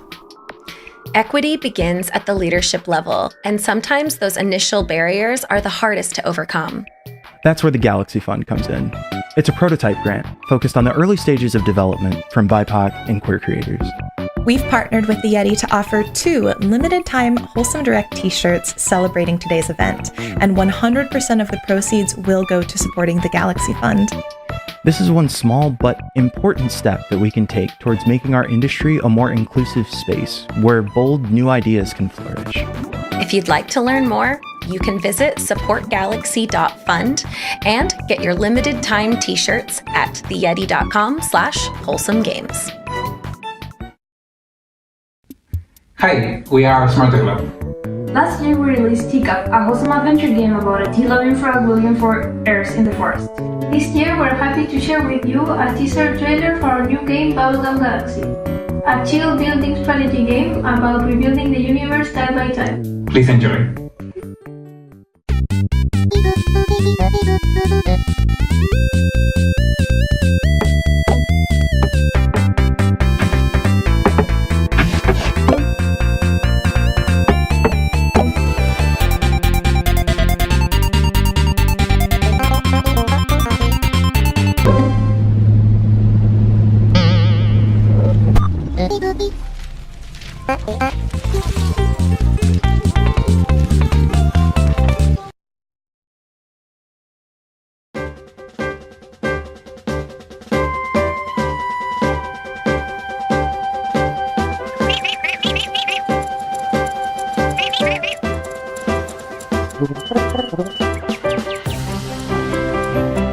Hello everyone, Here Comes Nico will be getting free DLC as part of the next update.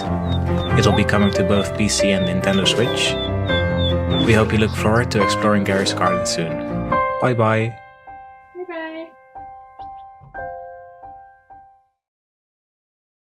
Snufkin, Melody of Moomin Valley, is a musical adventure game about restoring harmony and balance to Moomin Valley, protecting it from the industrious parkkeeper. Moomin was created by Tove Jansson in the 1940s and started out as a series of books and comics. The stories are about an adventurous family of Moomin trolls living in a lovely house with many interesting friends. Tove Jansson was not only a great writer, but also an amazing illustrator and artist. We want the game to look and feel like something Tove herself could have envisioned. Snufkin is our favorite character. He is a vagabond who's deeply connected with nature. He enjoys his own company, but is also very fond of his best friend, Moomin Troll. It's a cozy adventure with story, music and melancholic atmosphere as some of its most important ingredients, and a tiny bit of mischief. The game is set to release on PC and console in 2023, and you can wishlist it on Steam right now.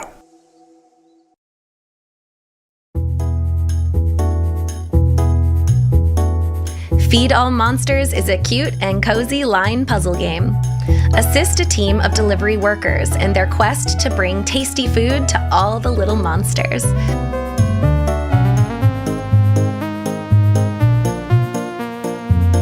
Find the optimal path for each worker in order to get all the monsters fed.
Trail is a top-down puzzle adventure about leaving home, set in a paper world.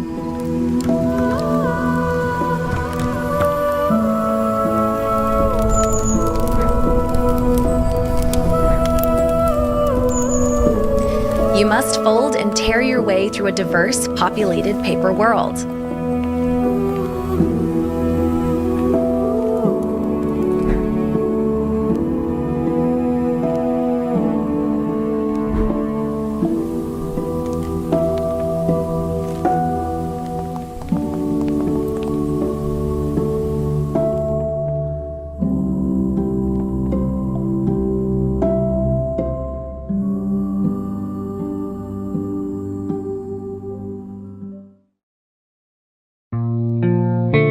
Solitaire is a relaxed, roguelike story game in which you can catch a glimpse of the future via Solitaire.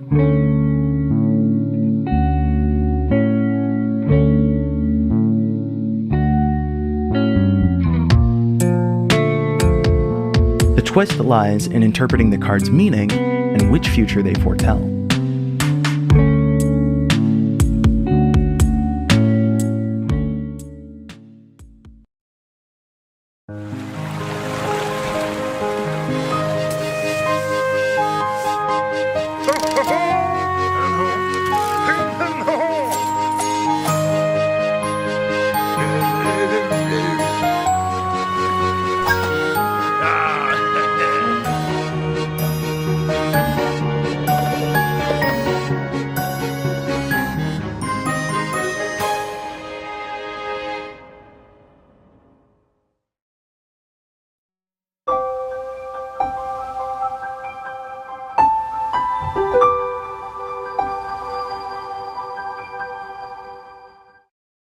The Games and Online Harassment Hotline is a text message-based, anonymous, and confidential emotional support hotline, and it's created specifically for the gaming community. Because we're gamers and creators, and we want to help each other. So, how does it work? Well, you text us and we listen. Our hotline is 100% anonymous. We can talk about anything you need to, and only what you want to. The Games and Online Harassment Hotline is an inclusive resource for anyone, no matter how you identify. If you feel that you need emotional support, you can start right now by texting support to 23368, and our qualified responders will be there to listen to you, free of charge. Reach out, get help, and let's make this community a better place to work and play.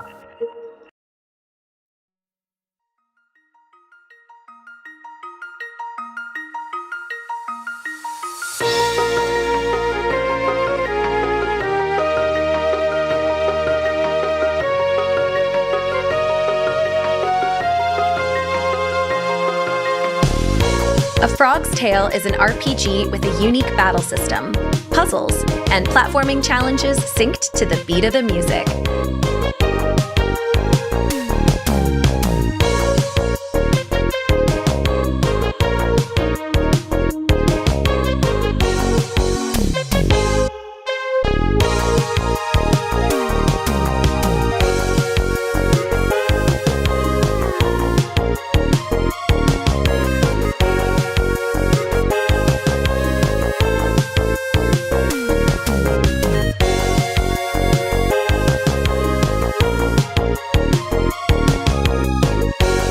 Explore vivid locations, meet a cast of unforgettable animal characters, and uncover the secrets of the frog goddess Anura in this emotional journey.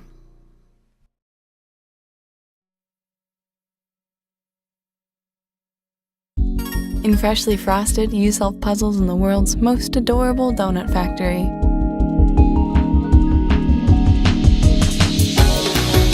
Place conveyor belts to guide these delicious donuts to their destinations. Enjoy a dozen donut boxes, each with unique flavor, mechanics, and adorable donuts. Out today on Nintendo Switch, Xbox, PlayStation, Steam, and Epic Games Store. Colossal kaiju have appeared around the world to bring an end to humanity. These kaiju aren't killers, Lucky. They're just looking for love.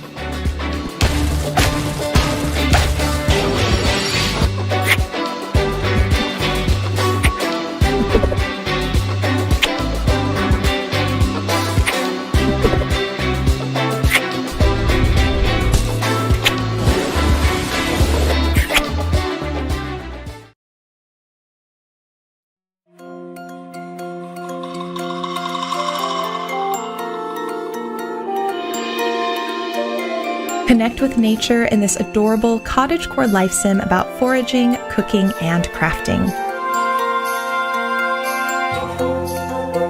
Live in harmony with nature while learning real-life plant and mushroom identification.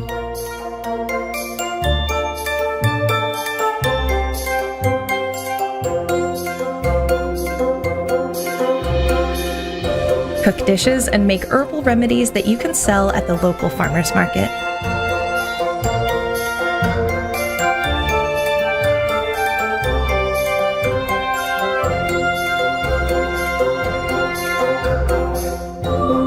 Customize your character and decorate your home while making cute decorations and upcycling furniture.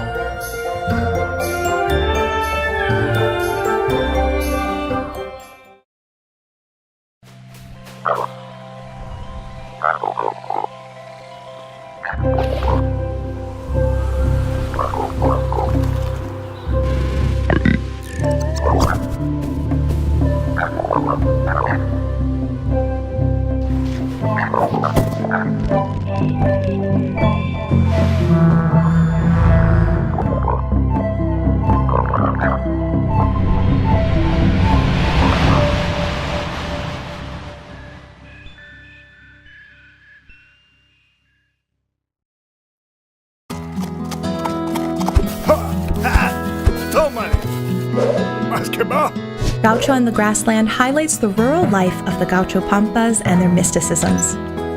Return to the land of your childhood, rebuild your family's ranch with your friends, Cusco and Alazo, and experience adventures in this fantastic universe of Gaucho culture.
Hi Wholesome, I'm Luca, lead singer of OFK. This is Debug. They are a cat. Hologram. And on Monday, June 13th, we are releasing a free demo of our music biopic game at Steam Next Fest.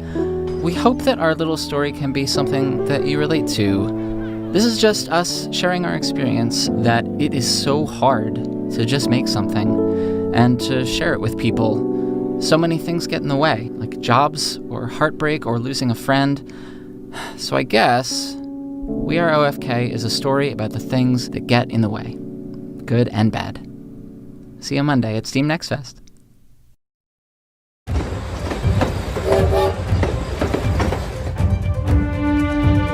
Moonbury's residents need healing, and you're the best chemist around.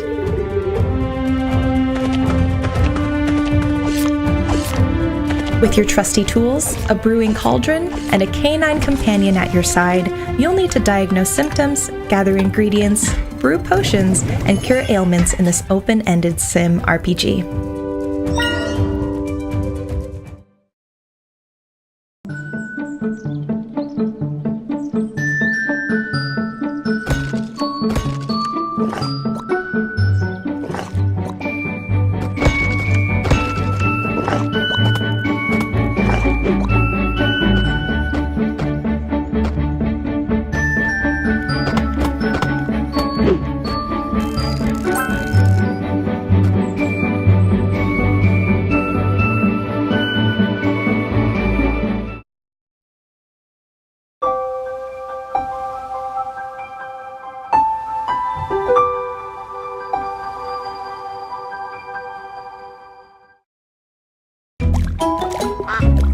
Jump from shadow to shadow in this colorful, beautifully animated world.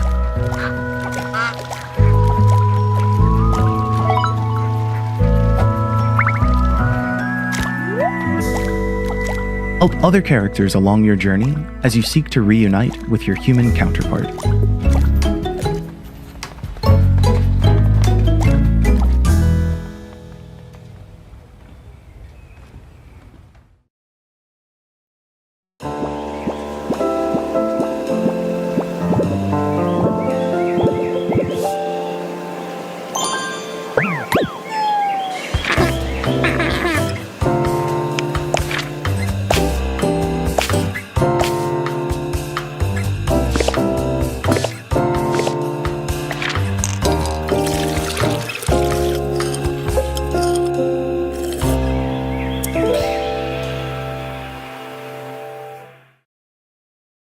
In Bilkins' Folly, players take on the role of treasure hunter Percy Bilkins and his best friend Drayton, as they track down Percy's mother and grandfather, lost somewhere among a group of fictitious Caribbean islands in the late 1700s.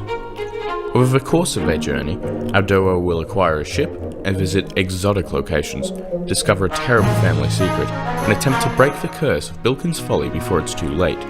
Through all this, Percy will build on a relationship with his own dog and crew, and discover the true meaning of family.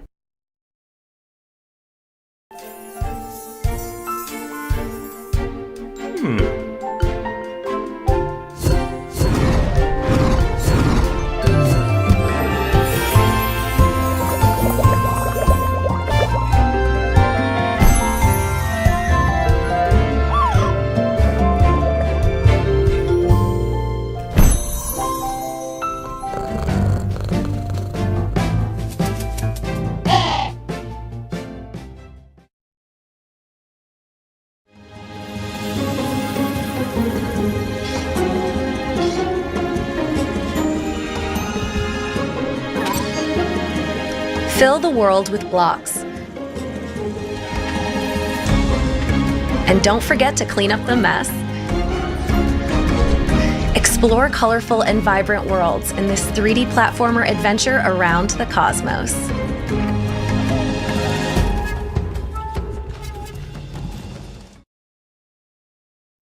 One last time, we'd like to talk about our collaboration with the Galaxy Fund. The Galaxy Fund is a prototype grant focused on the earliest stages of game development from BIPOC and queer creators. We've partnered with the Yeti to offer 2 limited-time Wholesome Direct t-shirts celebrating today's event, and 100% of the proceeds go to supporting the Galaxy Fund. This is one small but impactful step that we can take towards making our industry a more inclusive place where bold new ideas can flourish. If you'd like to learn more, you can visit supportgalaxy.fund and get your limited time shirts at theyeti.com/wholesomegames. Welcome aboard Tracks of Thought. Next stop, the dining car. Here you can buy yummy snacks that will help you on your journey. Your choices will shape the game, giving you personal challenges to overcome.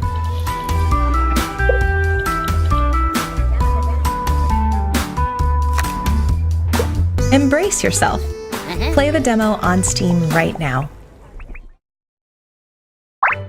Doki Toki is a puzzle game about controlling time with the power of love! Hi, I'm Ai, and I'm on a quest through school to find the boy I love! But whenever I think about him, it feels like time slows down all around me! I'll have to toy with time, solve puzzles, and progress through school so I can finally confess my feelings! Every door is a chance to find my darling, or make new friends!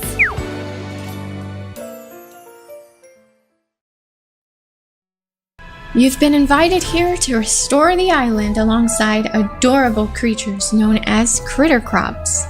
In this 100% hand-drawn Halloween-themed farming sim, you'll play as Sylvie, a young witch who is run out of her home due to her newfound abilities. Invite outcasts to stay in your town and protect your way of life. Unlock magical spells to protect yourself and your critters, and restore the island to its former glory.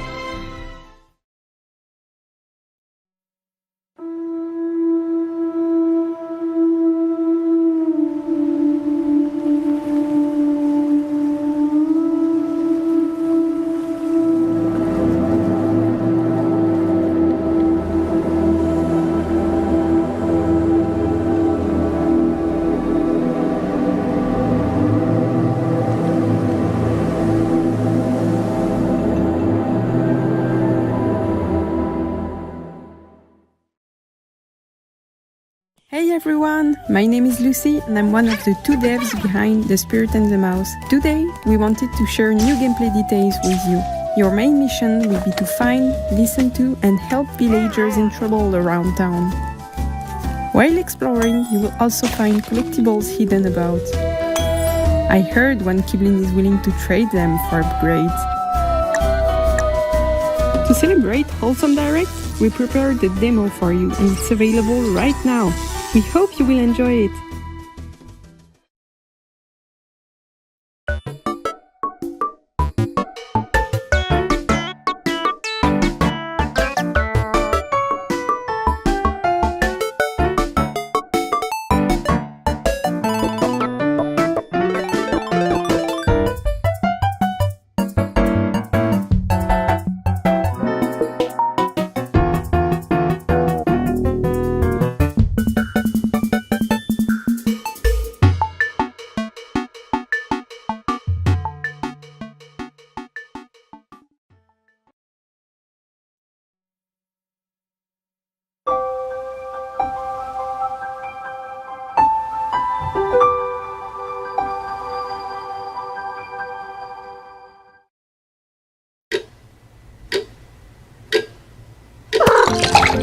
There's a lot to tidy up and a little to the left.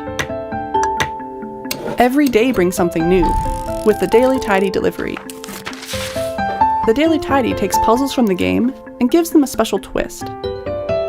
With many variations of these puzzles, you'll get something different every day, unique to you, and you can earn fun badges too.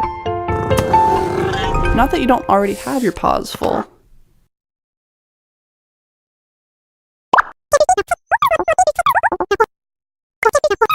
Hey there, we're Aesthetician Labs. As you may have heard, we were brought onto Kokopa's Atlas to continue development earlier this year. In Kokopa's Atlas, you will embark on a grand journey to an unknown planet. Since last year, we've been working hard to implement a procedurally generated farm and crafting adventure following our adorable adventurers Kokopa and Polymero. We're really excited about our vision for the game, and we hope that our new Wholesome Direct exclusive demo will get you excited too.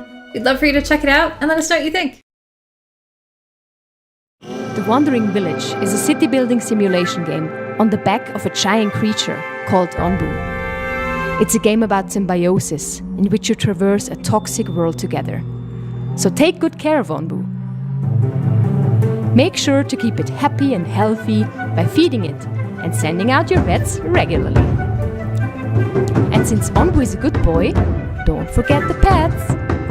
And you will be rewarded with its trust.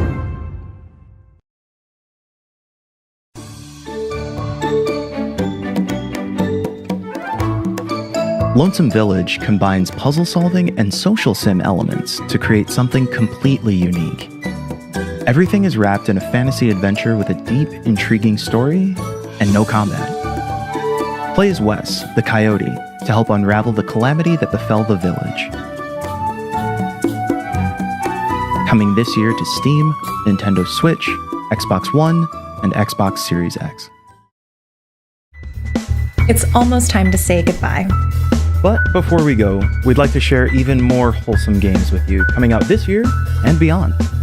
Now, these are going to go pretty fast, so after the show, you can visit wholesomegames.com for more information and links to all of these games.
And that brings us to the end of today's program.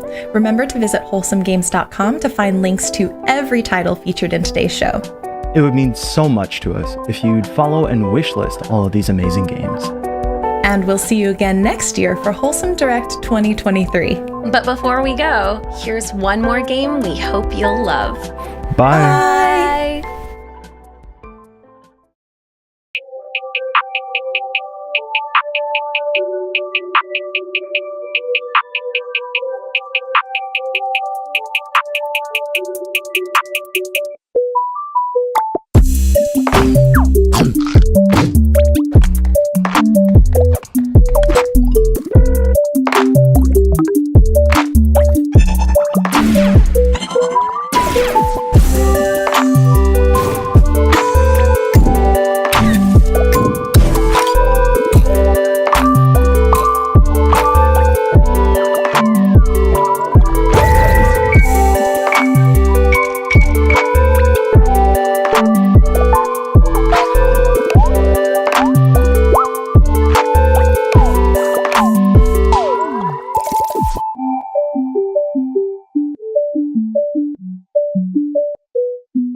The perfect way to start the show. I'm Melios, and this is Future of Play Direct. Summer's here, and what better way to spend it than turning up the heat with the best the galaxy has to offer. Let's get fired up.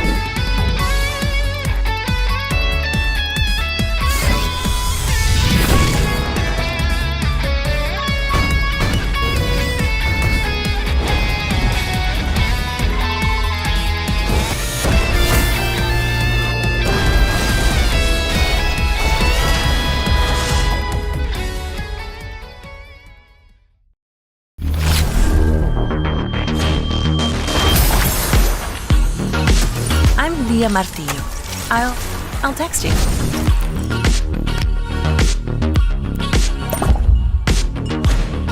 I have a good feeling about this.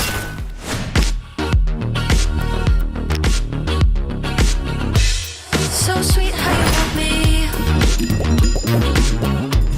Not even you're scary. You can't even imagine how busy I am. Love to say thanks for the help, but I don't really need it.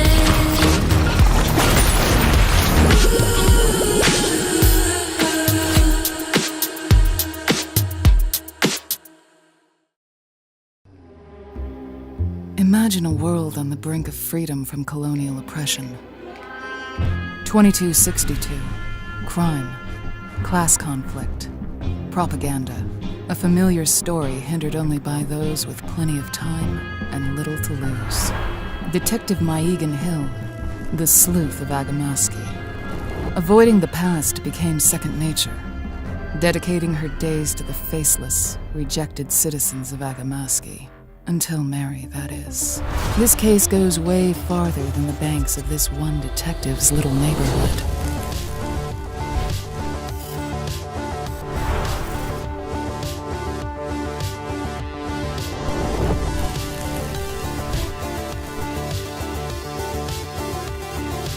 Life is all missing kids and cheating spouses, until a dame from the upper district barges in and changes your life.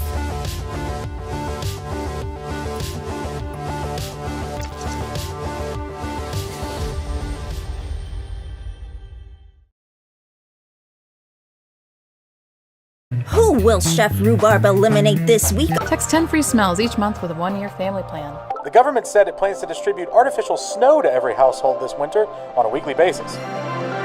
Live from Helianthus, it's Chef Rhubarb! Hello, darlings! How much would you love to come on my show and cook with me?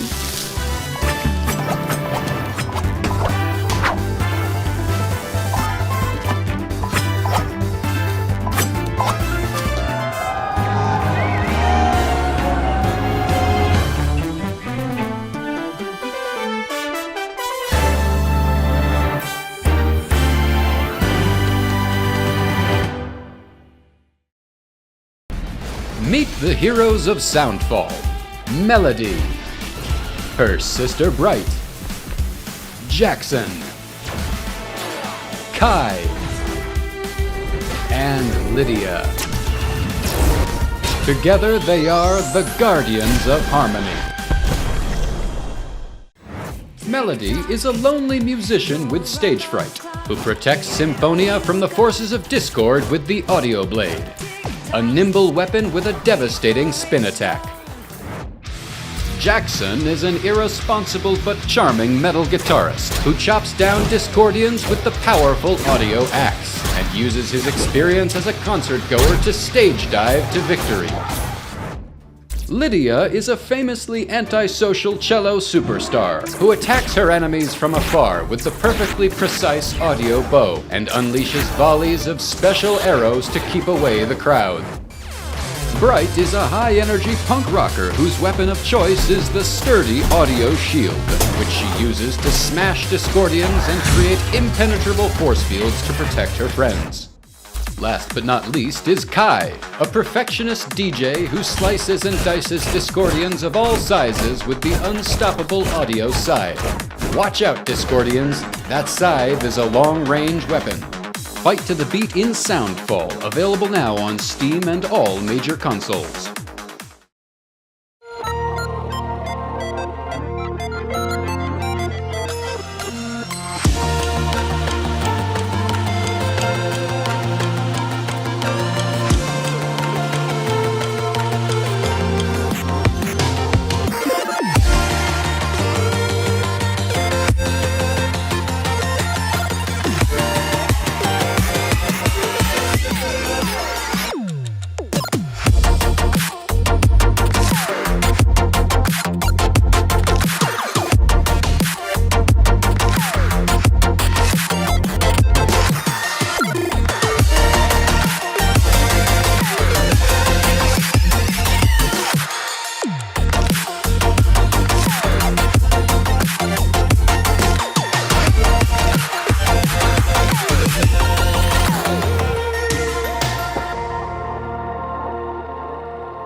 I'm all fired up, and the only way it could get any better is to hear from the developers themselves.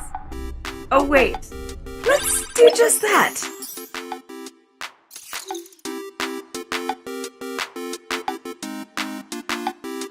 I am the co-creator of Calico. I'm creative director of Unpacking. And I'm the co-creator and art director of Bun City.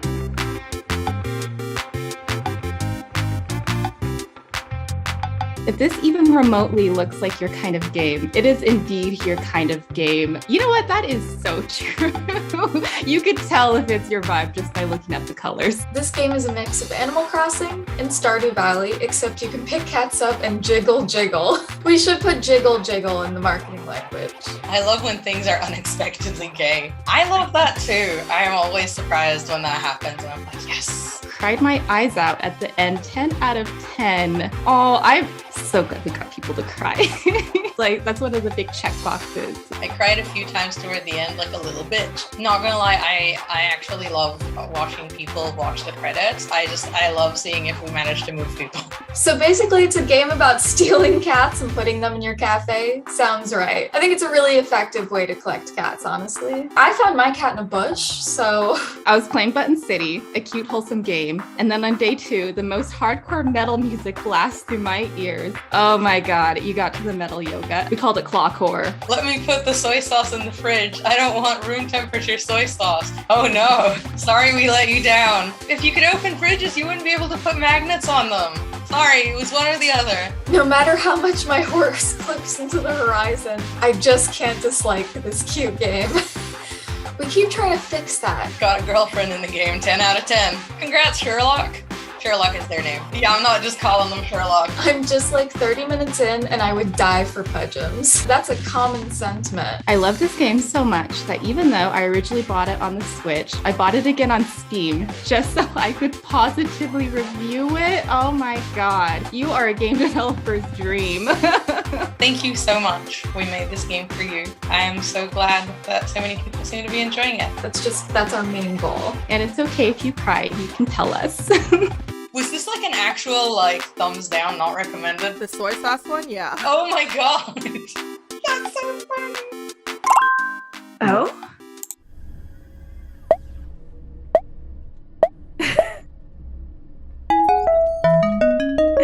Here we go. Melly? Wow, you look great! Is that 4K? Hey, baby. So, what's the theme this time, huh? Are you still in space? I mean, it looks like you're still in space. I can see your background. Do you get tired of being up there? I mean, it's not so bad. I mean, but then again, you get to see all the new games in the galaxy. Have you found any cool aliens? Are they making games too? Baby! It's so good to see you, but I'm live and in orbit for a short moment. What's up? Oh god, I couldn't resist giving you a ring. I got so many new things to tell you about. So tell me everything and give me an update about what's going on your end of the galaxy. Oh boy, okay, here comes the ultra special just for you sneak peek.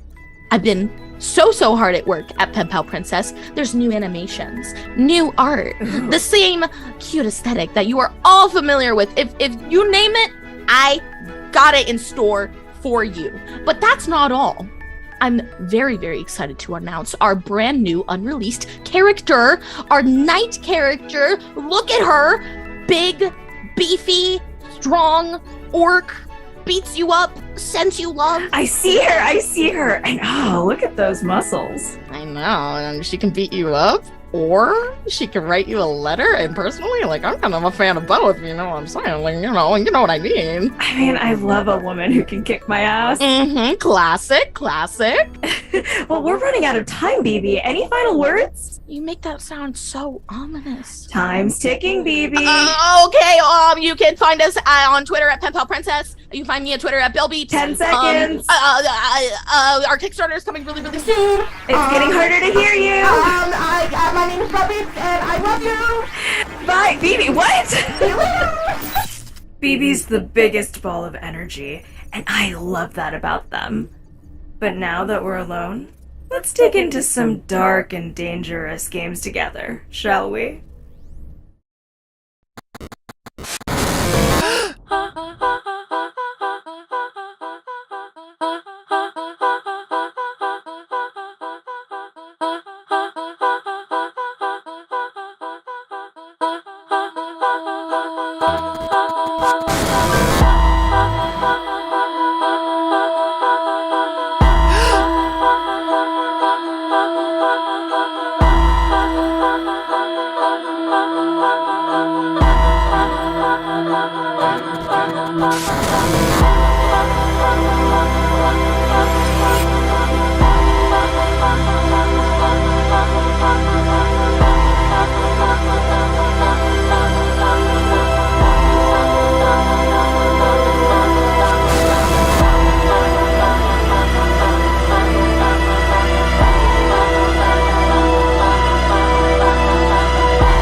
are your friends.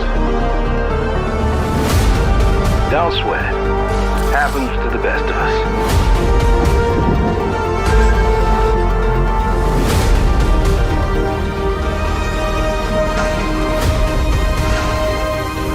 One bad move, and boom!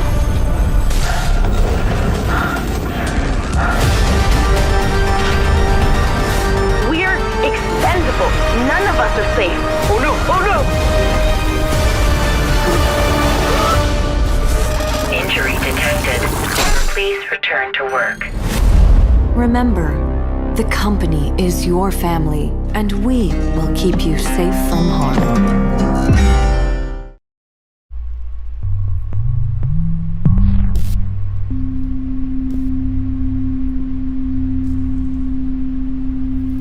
We were sent here with a purpose, but we're not doing that anymore.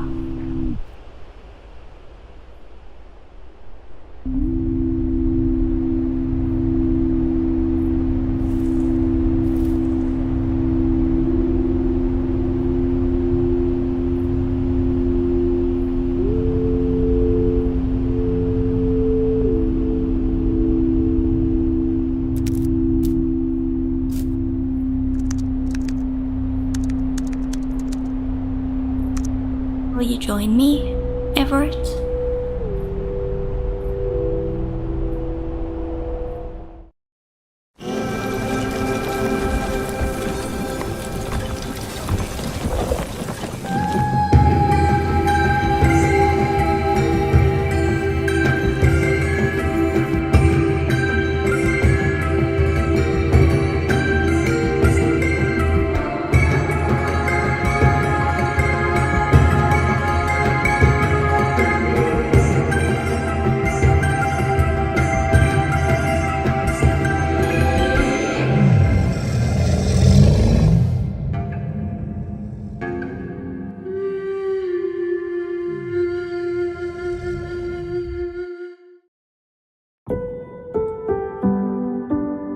I remember this place.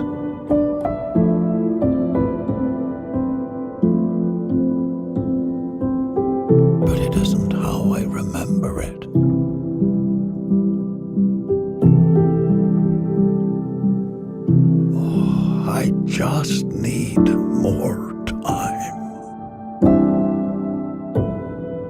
I know I can remember. I want to remember.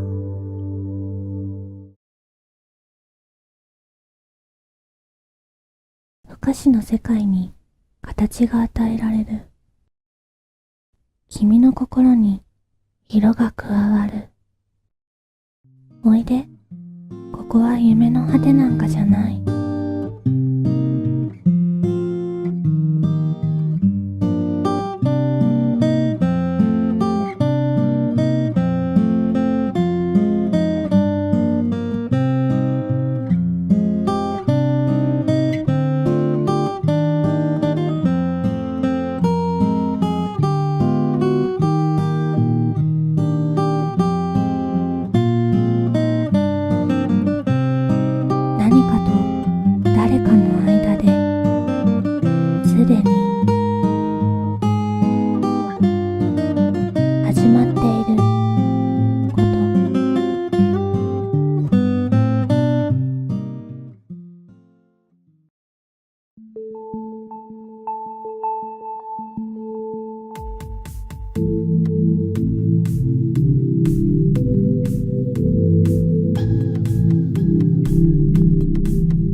I'm feeling refreshed. So many amazing games are coming this year. Let's propel towards the future and get a taste of what's to come.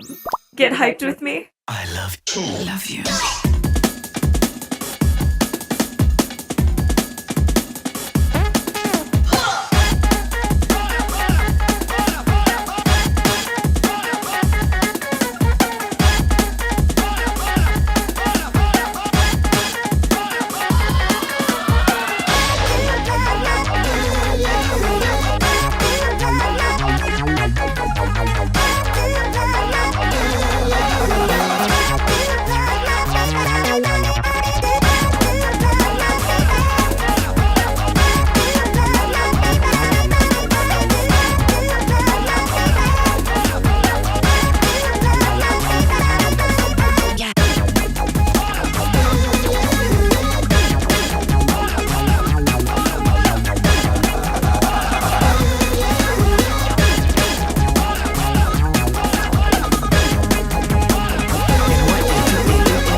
Thanks for tuning in, wherever you are.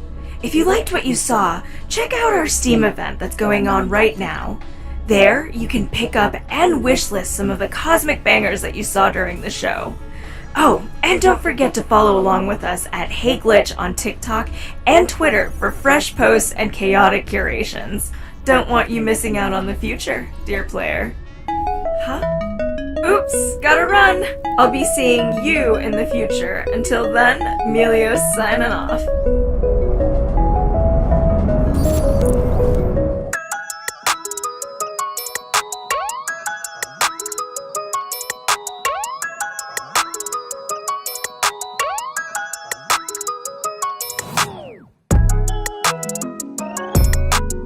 Take 5, or whichever take it is. Take 10? Take 5! Okay, I'm doing it. Oh god, you make that sound really ominous. Ominous. Okay, one more time. New art, the same cutest thing that you are. What was that? Let me try that again.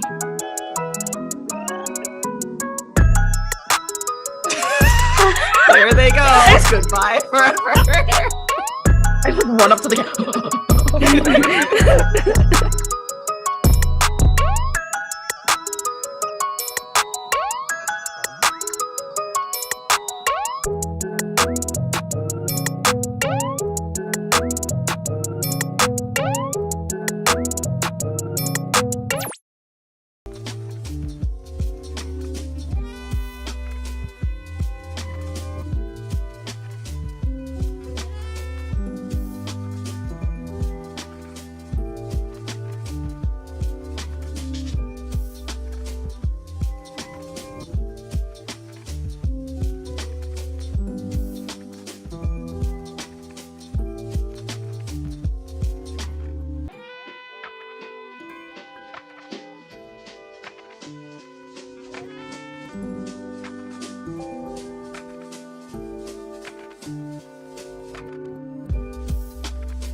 Hello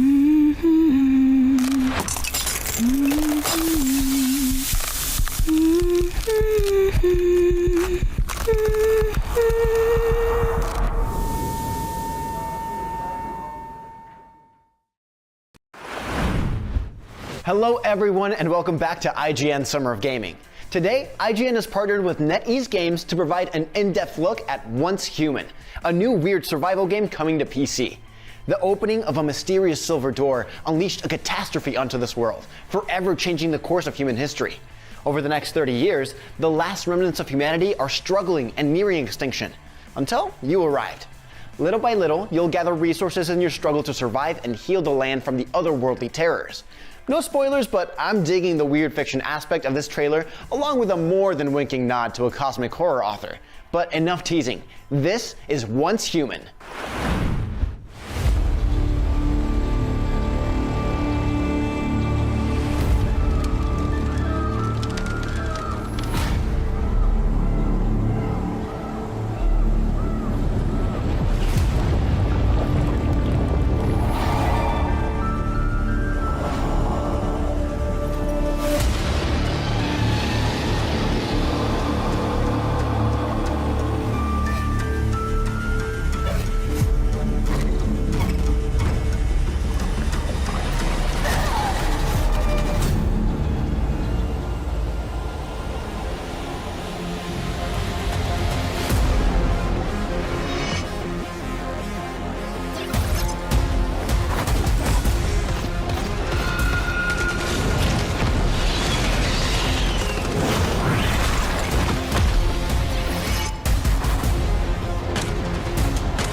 But that's just the top-down view. Here to dive in deep on Once Human is Victoria Pengson, Senior Game Designer over at NetEase Games. Welcome. Hi, I'm Victoria. I'm a developer from the Once Human team. I'm in charge of putting together the big world of the game, designing levels and environments, as well as developing non-player characters and their background stories. Once Human is a new weird survival game. But what is new weird? Well, New Weird is a literature and film genre that emerged in the mid-20th century, and it features unexplainable, incomprehensible horror, which is related to cosmic horror, some urban myth, and sci-fi stories. A good living example of this genre could be the SCP Foundation database that is quite popular these days online, and we did to some extent get inspired by them. I love SCP, so this already sounds amazing, but what's unique about Once Human and what separates it from other survival games? Once Human features a post-apocalyptic world where humanity has fallen after the havoc of Stardust. We have players named Beyonders in the game, and they have to face the threats of the unknown horror. In our game, survival is of highest priority to the players. Besides collecting resources and building their own shelters for survival, players have to craft and strengthen weapons and equipment to involve in intense fighting against both aberrant monsters and fellow human enemies. We have bosses named the Great Ones in our game. They are cunning, unfathomable, and devious in their behavior and appearance. Players need to compete with each other as well, both individually and united in groups named hives. They have to fight for ownership of strongholds or to loot resources in the dangerous areas we call impasse. These features all make our game, our Once Human, stand out from other survival games. Now, the new trailer opens with a line from H.P. Lovecraft. What influence did you draw from his work? Well, our team loves Mr. Lovecraft, especially in his unique way of picturing those eerie horror stories. And to some extent, we are inspired by his horror stories, and we are trying to build our own world of unique horror and mystery. We would like to convey to the players the essence of this world after the outburst of Stardust Havoc. This unknown micro-creature just suddenly spread all over the world and contaminated everything. And we have monsters emerge and invade the world, and there our players, Beyonders, stands as a hero confronting all of this ever-changing and still unknown disaster. And players, the Beyonders, have to evolve in their physical status and their technology to make more advanced equipments to fight back. What was your inspiration for designing the aberrant monsters known as the Great Ones? So the Great Ones in our game are powerful creatures coming from outside of the dimension where human lives in. They permeate the boundaries between dimensions and invaded the human world. So we looked back to Cthulhu concepts and the SCP project concepts for some inspirations when we designed these monsters, and we condensed the figures of the Great Ones from those. Well, they should look like something beyond human comprehension, daunting yet beautiful in a weird way. They're powerful as they look, and they are the most exciting challenges we have prepared for our players to experience. What about the game map? What inspired your team to design those fascinating cities and structures? Well, our game map is huge. So basically, the story happens on a big island named Nalcott. And on the island, there are generally 4 different areas. For example, there is the Blackfell region, which is in the east on that island, and it features marshes, moors, and deserts. And you can experience sandstorm weathers from time to time in this area. And other areas all feature its own geological structures and its unique landscapes. For example, Arkham Mountains in the north is cold and snowy and dangerous, and it's decorated with a lot of plane crash sites. And in the west, there are the Great Plains, and it looks friendly there, but it actually has the largest complicated underground subway tunnel systems. So you can actually explore into those dangerous tunnels and caves hidden there, meeting a lot of enemies. Now, this map is huge. What can players do in this massive map? Well, the map is big, and what you can do in it is kind of countless. You can do a lot of things. At first, you can probably freely explore the game world on the big map, and you can choose the best spots that you like to build your own shelter. You can build your shelter as you wish. You can design it. You can put as many structures as it's limited in your shelter. And to build your shelter, you have to collect resources first. There are over 100 types of different resources that you can collect in our game. And some of them are natural resources like logs, stones, ores, and water, and animal products like hide and raw meat and stuff like those. And you can also loot the human strongholds to find scraps like industry products, and you can decompose them into useful materials to craft items. In terms of survival shelter building, you can build structures, and you can actually decorate your home using like green plants and clocks and furnitures and so many different things. Oh, I love decoration, so I'm definitely gonna spend hours in that part of the game. But do you have any tips on how players can survive in the wilderness? Well, first of all, you have to pay attention to your physical functions. Like, you have to ensure that you stay hydrated, you stay stomach-filled, and you're sane enough to survive. If you dump yourself too long in the polluted water, you probably get diseases and delusions, and you have to find medicines to cure those. So craft and use various items, like consumable items, to ensure that your physical status is always in the healthy range. It's very important in terms of survival. And also, you have to learn to improve your equipment and weapons. You can add attributes and potential skills to your weapons. You can craft like gun perks, and from blueprints, you can get like rare and higher quality weapons. So you have to explore the big world to find these gun perks and blueprints. Also, you probably need to form alliances with other players, and working with allies can boost the chance of defeating the Great Ones. And also, You form groups like Hive, and you can actually cooperate with your fellow Hive members to challenge other players. And how do PvE Great One invasions work? Can they be soloed or do they need teamwork? Well, the Great One invasions can be encountered in different level areas of the map.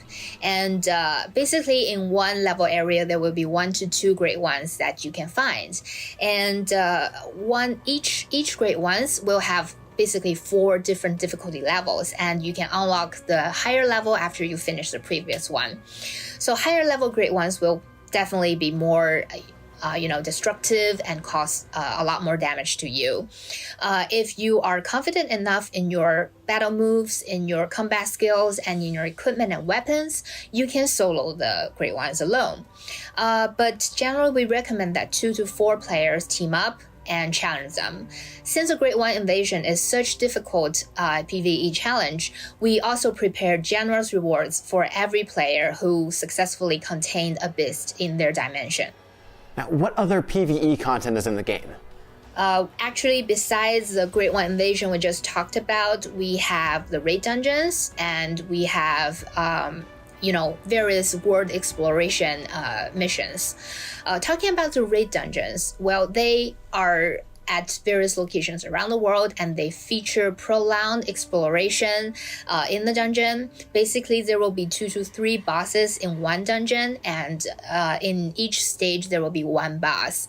And the battles in the dungeons are more intense, and it features a lot of battle mechanisms that you have to deal with. So we recommend that players team up, maybe 4 players form a team to challenge these dungeons.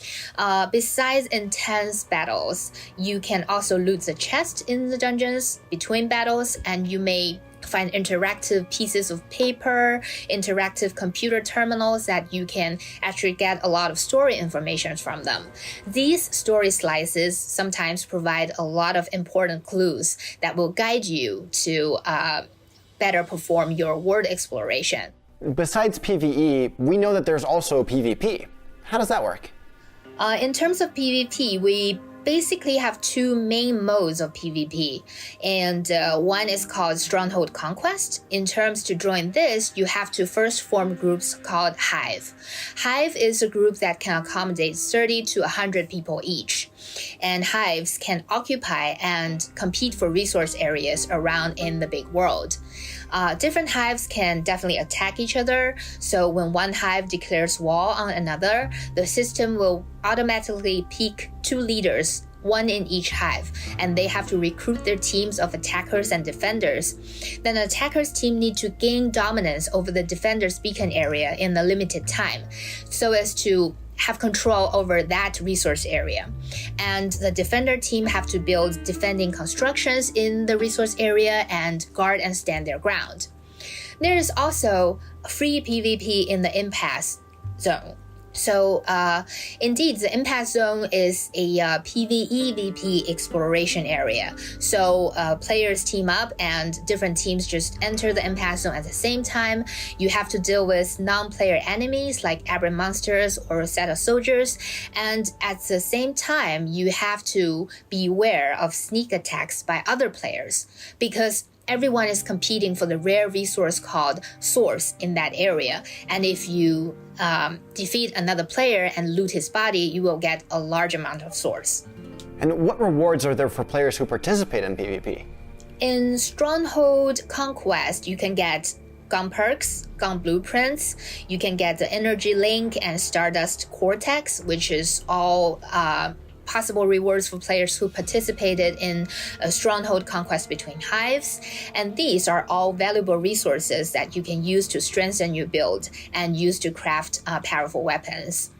In the impasse, players can farm the resource named Source, which can be converted to Stardust Cortex. And if you use some Stardust Cortex when you craft your weapons and equipments, they will add random perks to your weapons and equipments. And also you can use them as money to exchange for other items in the non-player characters' inventory stores. It is located in a lot of human strongholds.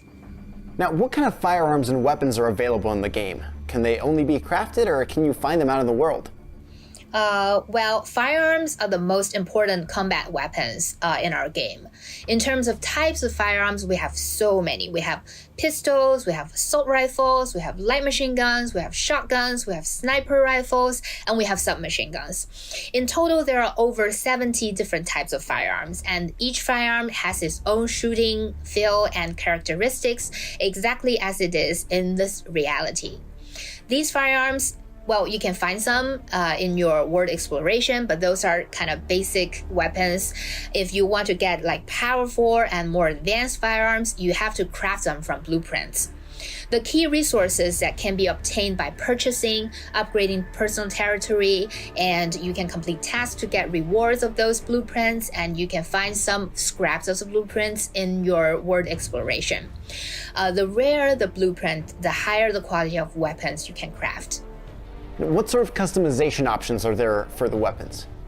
Well, there are basically 6 human non-player characters factions in the game, and we also divide our guns into 6 different gun families, which is associated with these human factions, and they kind of share a lineage of development in skills and attributes.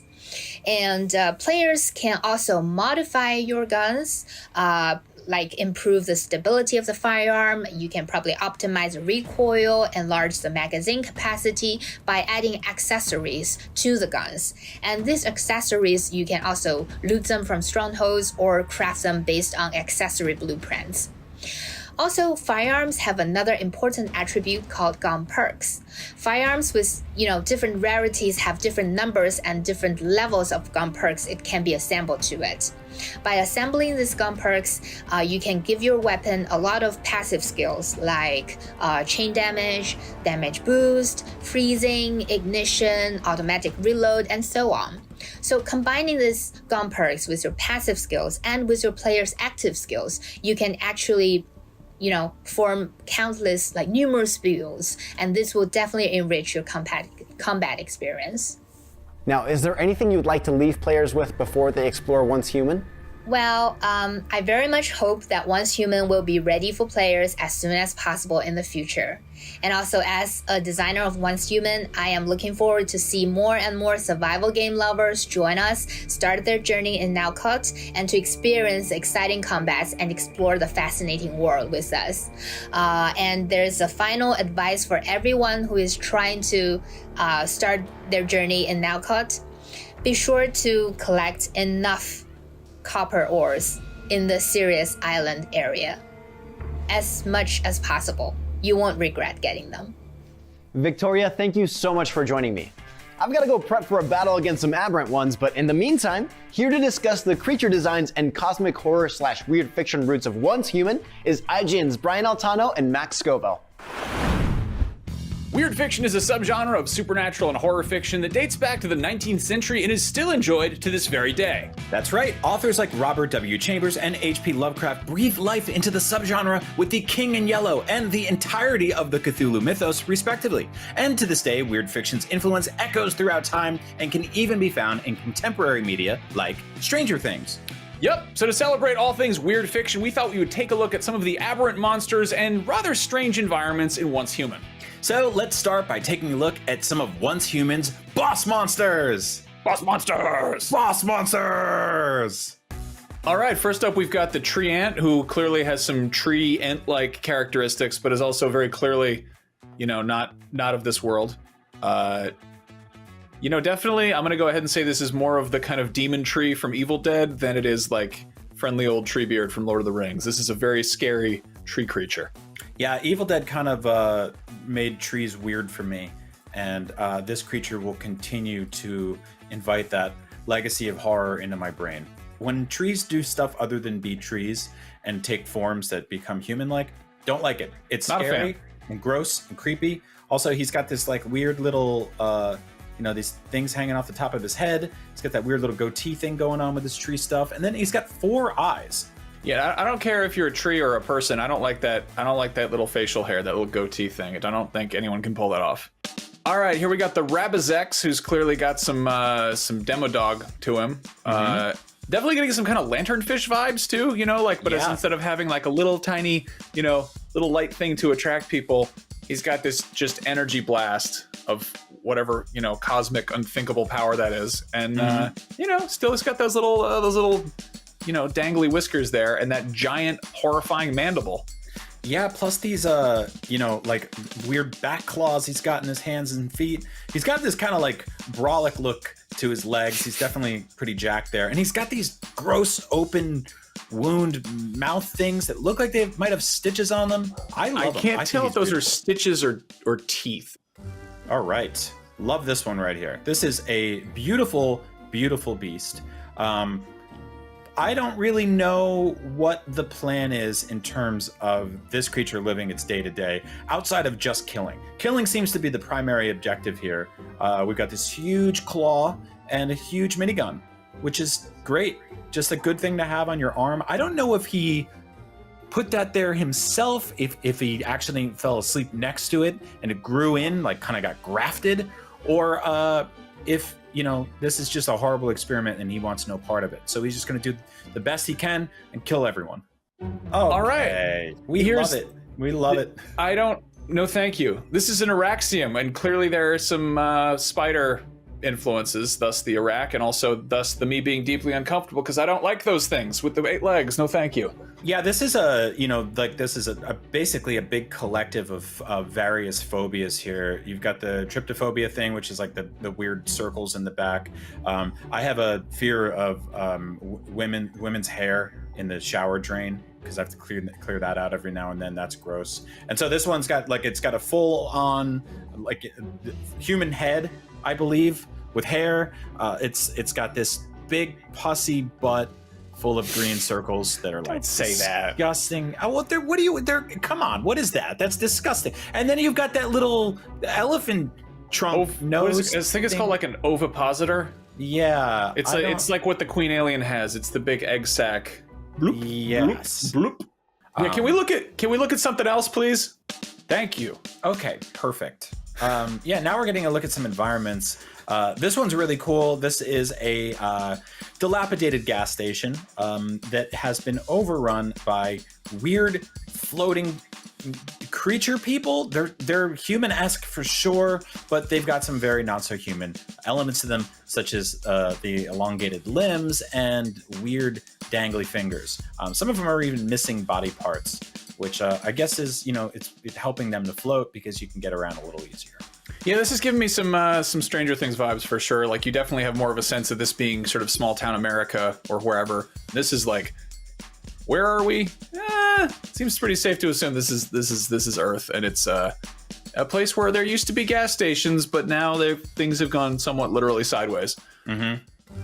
Oh my. Oh boy. Okay, so right off the bat, blood lake or pus or some sort of horrible, toxic, weird, viscous, disgusting liquid that has covered the earth during a rainstorm, and we've got flying tentacle octopus monsters in the sky, and then people in just mucking around down there looking for something.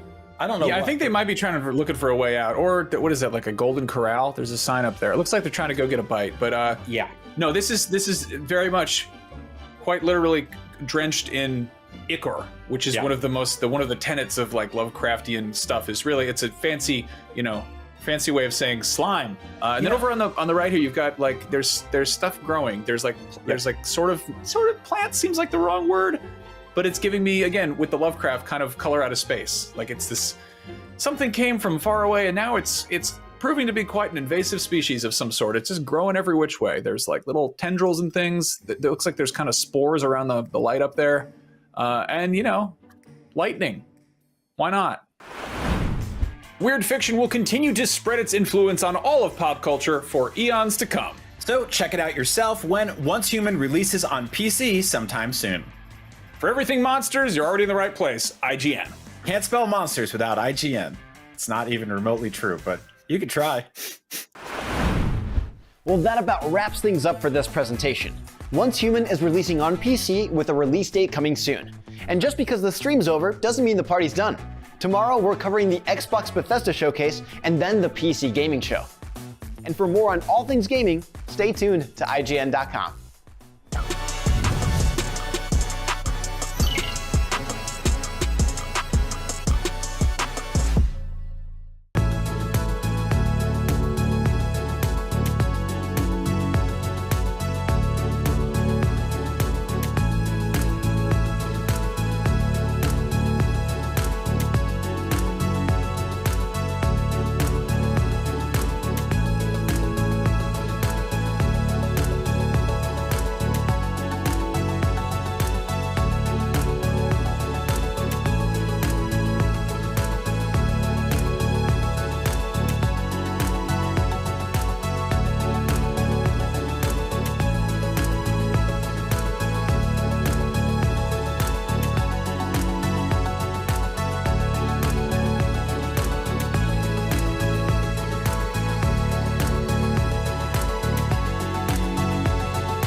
Ready to game the system?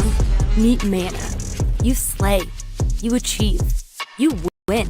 So should your bank account, because your power shouldn't stop when the game does.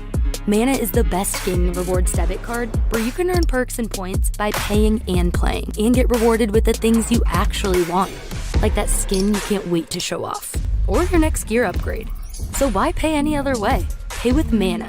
Pay with power. Mana. Game the system.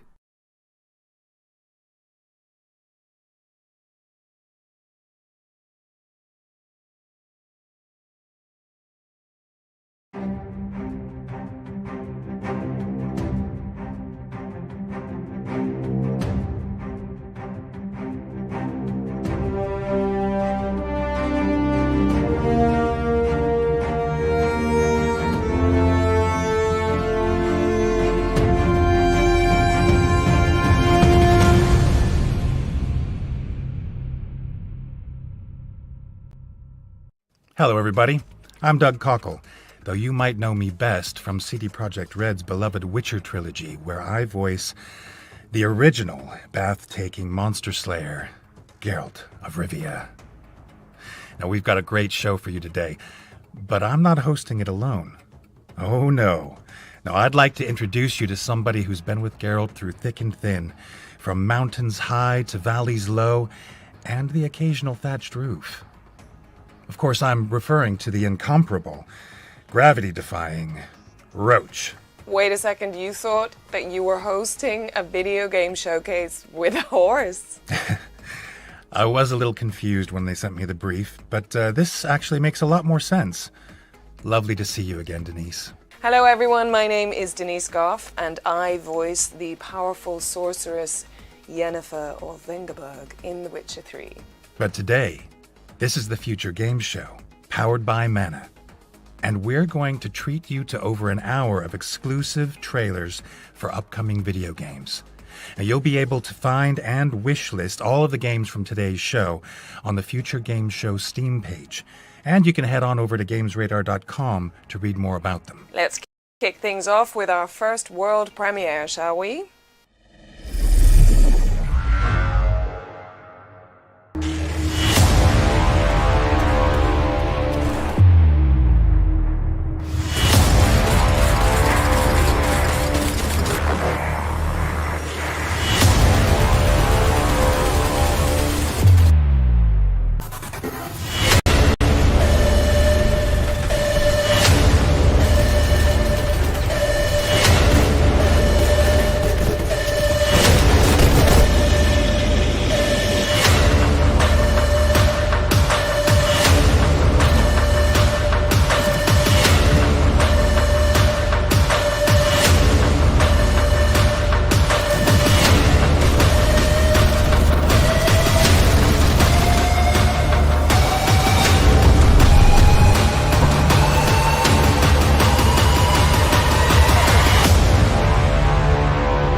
That was Outpost, which is a working title. Wishlists at the ready, as it's coming soon to PC.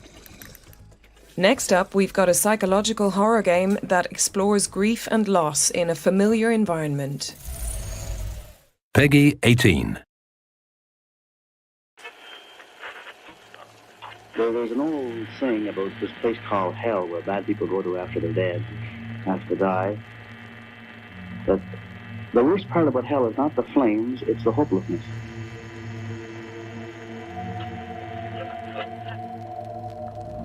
And I think that is the part of hell that a person in depression really takes.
Luto is coming to PlayStation and PC in 2022.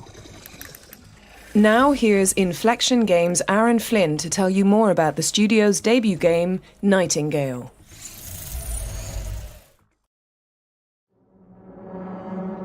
Ever since the day the portal network collapsed, stranding us in these realms, we have searched for a way home.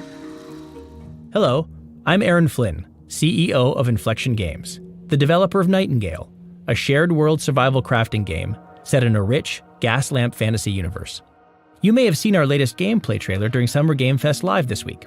In that footage, we revealed the Realm Card system, a key mechanic in our game that allows players to access the portal network and explore the magical Fey realms. We wanted to take this opportunity today to walk you through how the system works in a little bit more detail. As a Realm Walker, stranded in a mysterious and deadly new world, the Realm Cards are a way to access other realms. Players craft Realm Cards using magical materials they find in the environment, and those cards are then used to activate portals, which will then connect you to one of the many possible realms that exist in the Fey universe. Each card has different properties, like modifiers, that determine different elements of the realm that players connect to, whether that's new environments, the types of creatures, weather patterns, or how rich in a particular resource a realm might be. Players can combine multiple cards, expanding the possibilities of each new destination. In creating the Realm Card system, we not only wanted to offer a way for players to discover everything that the realms have to offer, but also empower players with the ability to influence and control the nature of the realms that they explore. This, paired with a sophisticated procedural generation system, makes the possibilities for adventure across the Fey realms almost limitless. We love the choice this offers players, and no shortage of combinations to experiment with and learn. Will you find a realm overrun with dangerous creatures? Or a tranquil place where you can catch your breath? Will it be filled with abundant natural resources? Or will it be dark and battered by storms where a lantern is your only source of light? We're so excited to see how players explore all the possibilities that Realm Cards have to offer, and what incredible new destinations they may unlock on their journey. We hope this becomes a gateway for players to discover endless adventures within the world of Nightingale. Thank you for your time. For more information on Realm Cards, head to playnightingale.com. If these shadows have offended, think but this, and all is mended.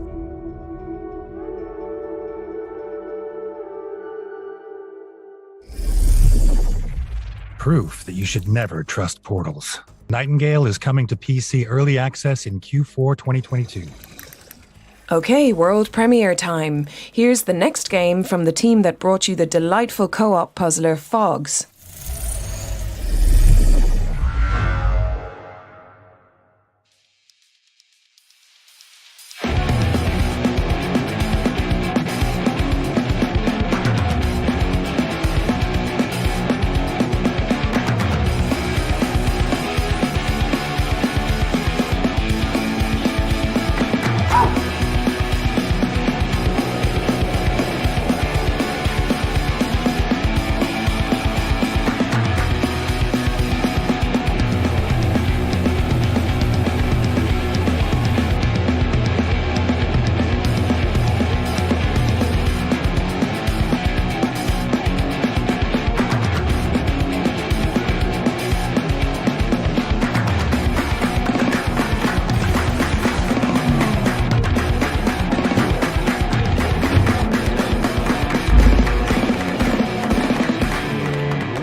That was Tray Racers, which is coming to PC and Nintendo Switch in 2023. Next up, we have an update from our friends at Quali about their growing lineup of PC and console games. Let's see what they've got. Product not yet rated.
That was your first look at Wildmender and RoboBeat. What's next, Denise? How about an explosive roguelite where you play as not one, but 4 blade-wielding badasses? I am sold.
More amazingly, that was the work of just one developer. Morbid Metal is coming soon to PC.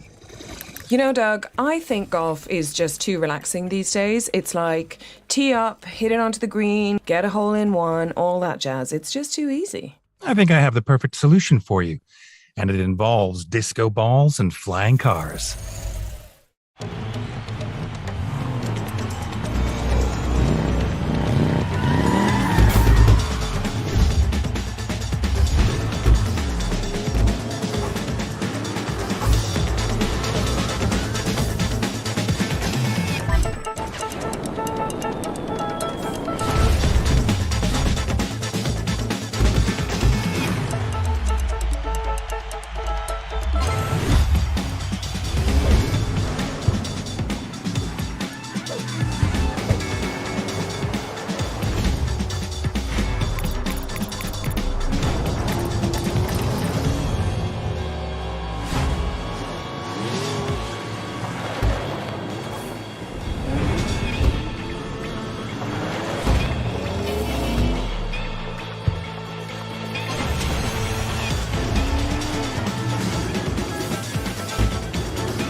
That was Turbo Golf Racing, which is launching into early access on August 4th. There's also a demo available right now on Steam and Xbox, so be sure to check it out after the show.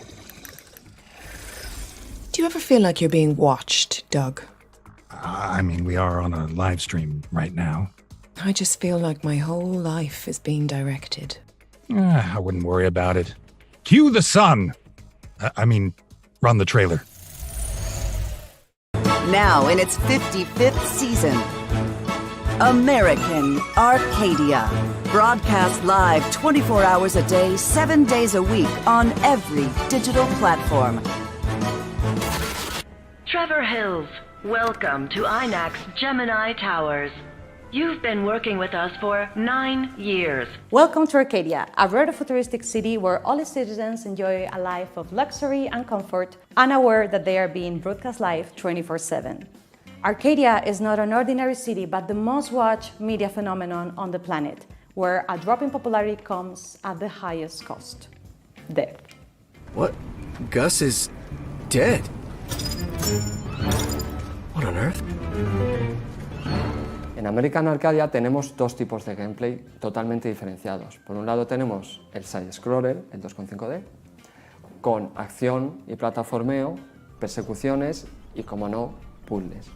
Por otro lado tenemos la jugabilidad en primera persona, con un tono un poco más pausado, que nos lleva a experimentar mecánicas de exploración, sigilo y hacking, usando siempre los puzzles como parte central de la jugabilidad. I need to get close to the cameras and upload the loop footage from my cell phone. But I have to be sure the right video is uploaded to the right camera. We tell the story of two characters. One of them is living inside the Arcadia, that is a city where everything is perfect, but it's just a lie.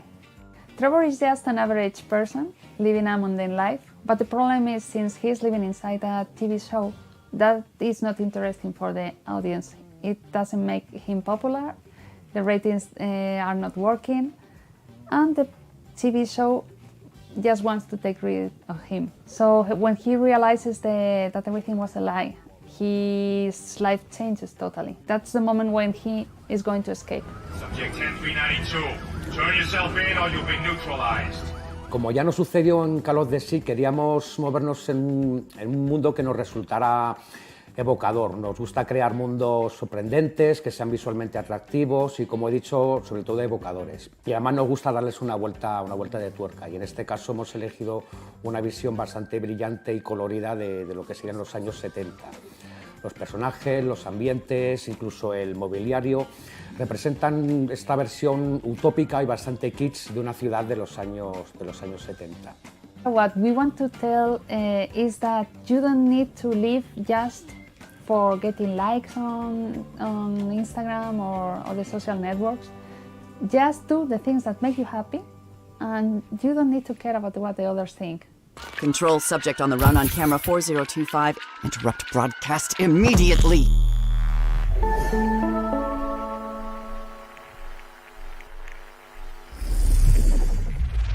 Thanks to Out of the Blue Games for that exclusive insight into the dark side of reality TV in American Arcadia, which is coming soon. Now, if you've ever wondered what life was like for Optimus Prime before he got famous, then our next trailer has all the answers.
What's up, Doug? Oh, my bad. I was just booking a trip to Alaska. Free gas. We're pleased to announce that a demo for Alaskan Truck Simulator is out now, and the game is coming to PC and consoles in Q4 2022. Hello, everybody. I'm Doug Cockle, though you may know me best from CD Projekt Red's beloved Witcher trilogy. Wait, why are we back at the start? Oh, I've just been playing with this weird device that the developers of our next game sent me. Want me to press this other button and see what it does? No. Let's just, roll the trailer.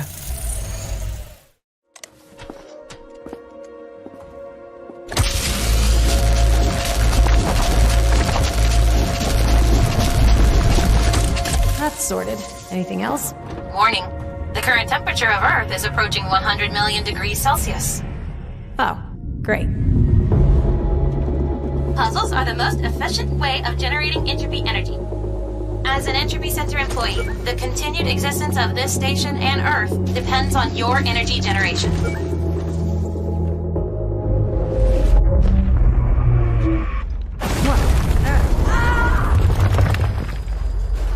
All analysis conclude that you have most likely survived. Thanks, Astra.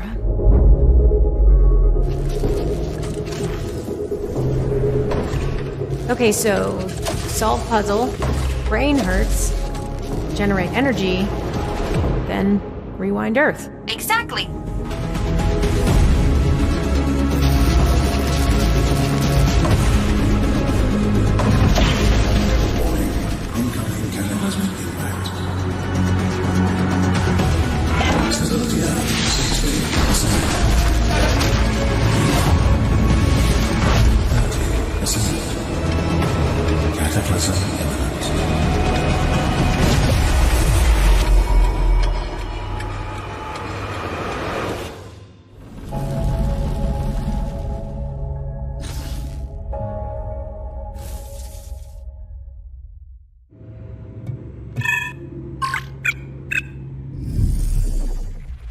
That was the Entropy Center, which is coming to PC and consoles in 2022.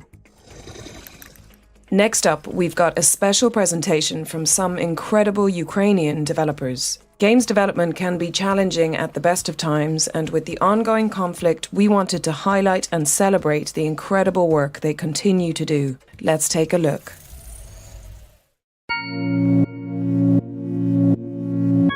On February 24 at 5 am, our cities were bombed. The war drastically changed game development. During the first months of war, the work on the game was mostly stopped. We sleep in shifts, and regular air raid alerts have made us move to our apartment's hallway pretty much permanently. My teammates Ruslan and Ksu have spent a week inside Kharkiv metro, covering from never-ending airstrikes, and had to reach the city railway station by underground tunnels to evacuate.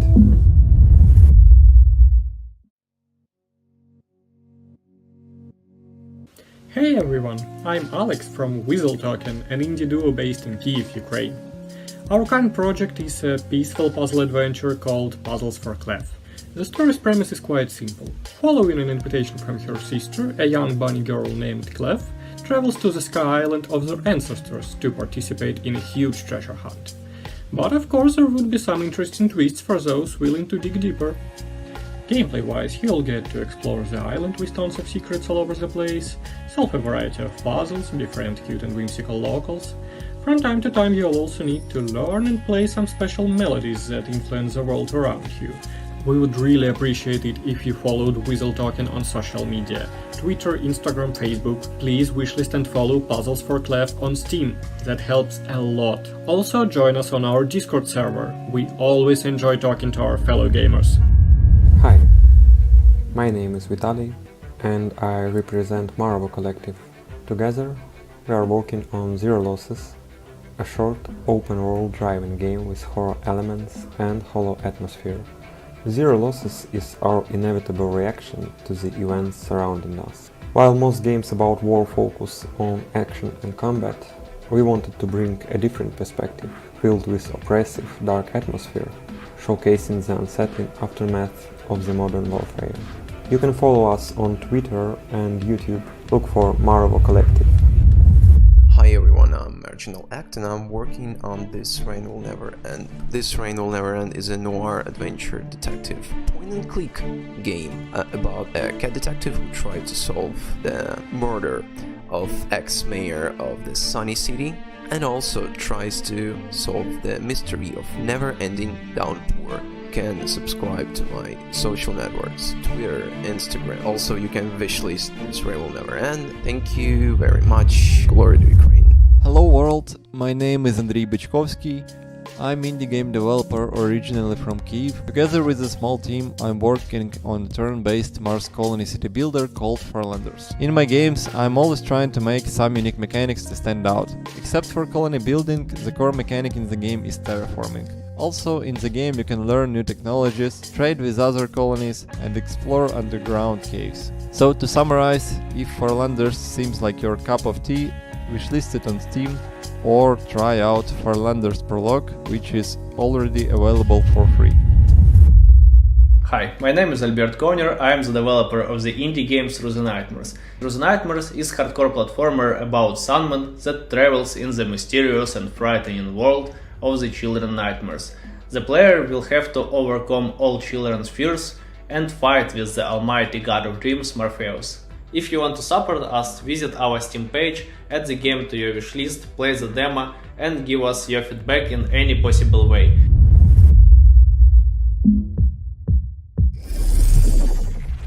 Head on over to GamesRadar.com for more information on our Games for Ukraine presentation and a list of charities that would welcome your support.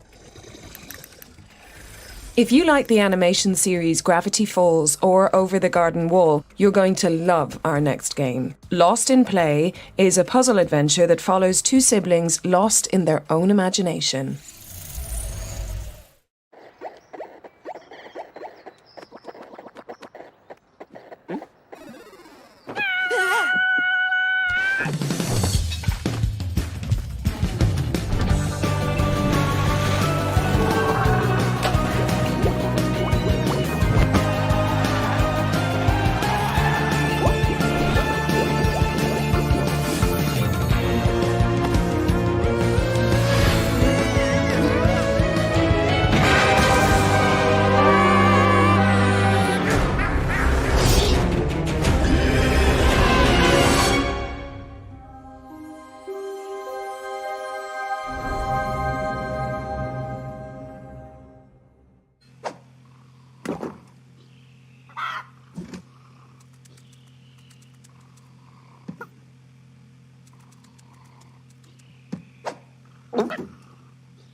Lost in Play lands on PC and Nintendo Switch on August 10th, 2022.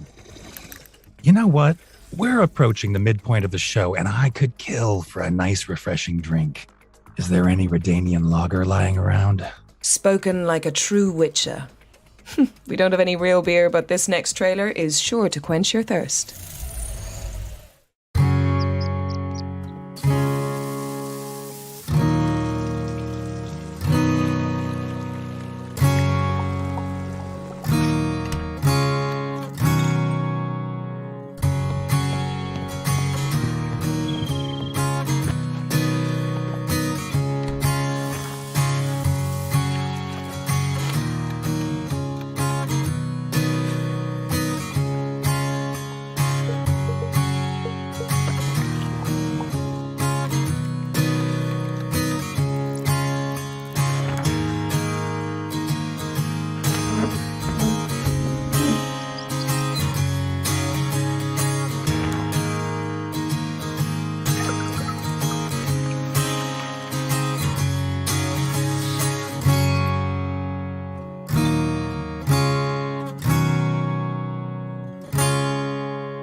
I think that's done the trick. Brewmaster is coming to PC and consoles in 2022 with a demo available right now on Steam. Next, let's check out an exclusive trailer for Bramble, the Mountain King, a puzzle platformer heavily inspired by Nordic folklore. Hello everyone, my name is Eleanor and I'm the lead artist at Dimfrost Studio, and today I will introduce one of our creatures that you'll meet on your journey in Bramble the Mountain King, a grim adventure based on dark Nordic fables.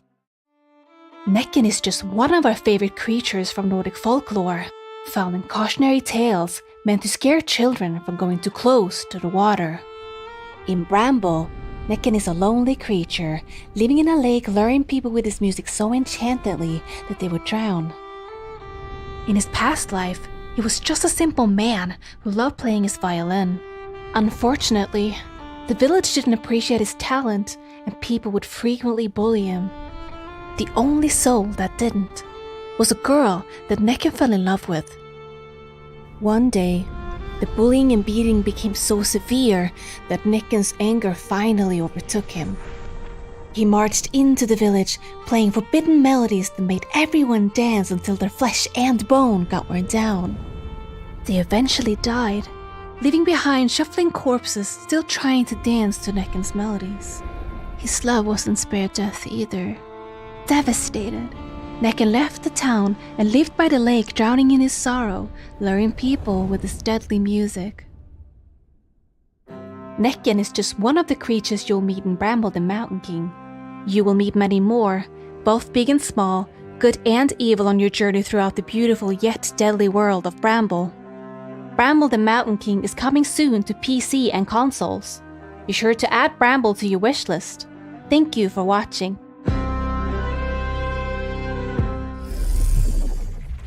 I know a necker when I see one. Bramble the Mountain King is coming soon to PC and consoles. Okay, now I'm no mobster, but I've got an offer that you can't refuse, in the form of a world premiere.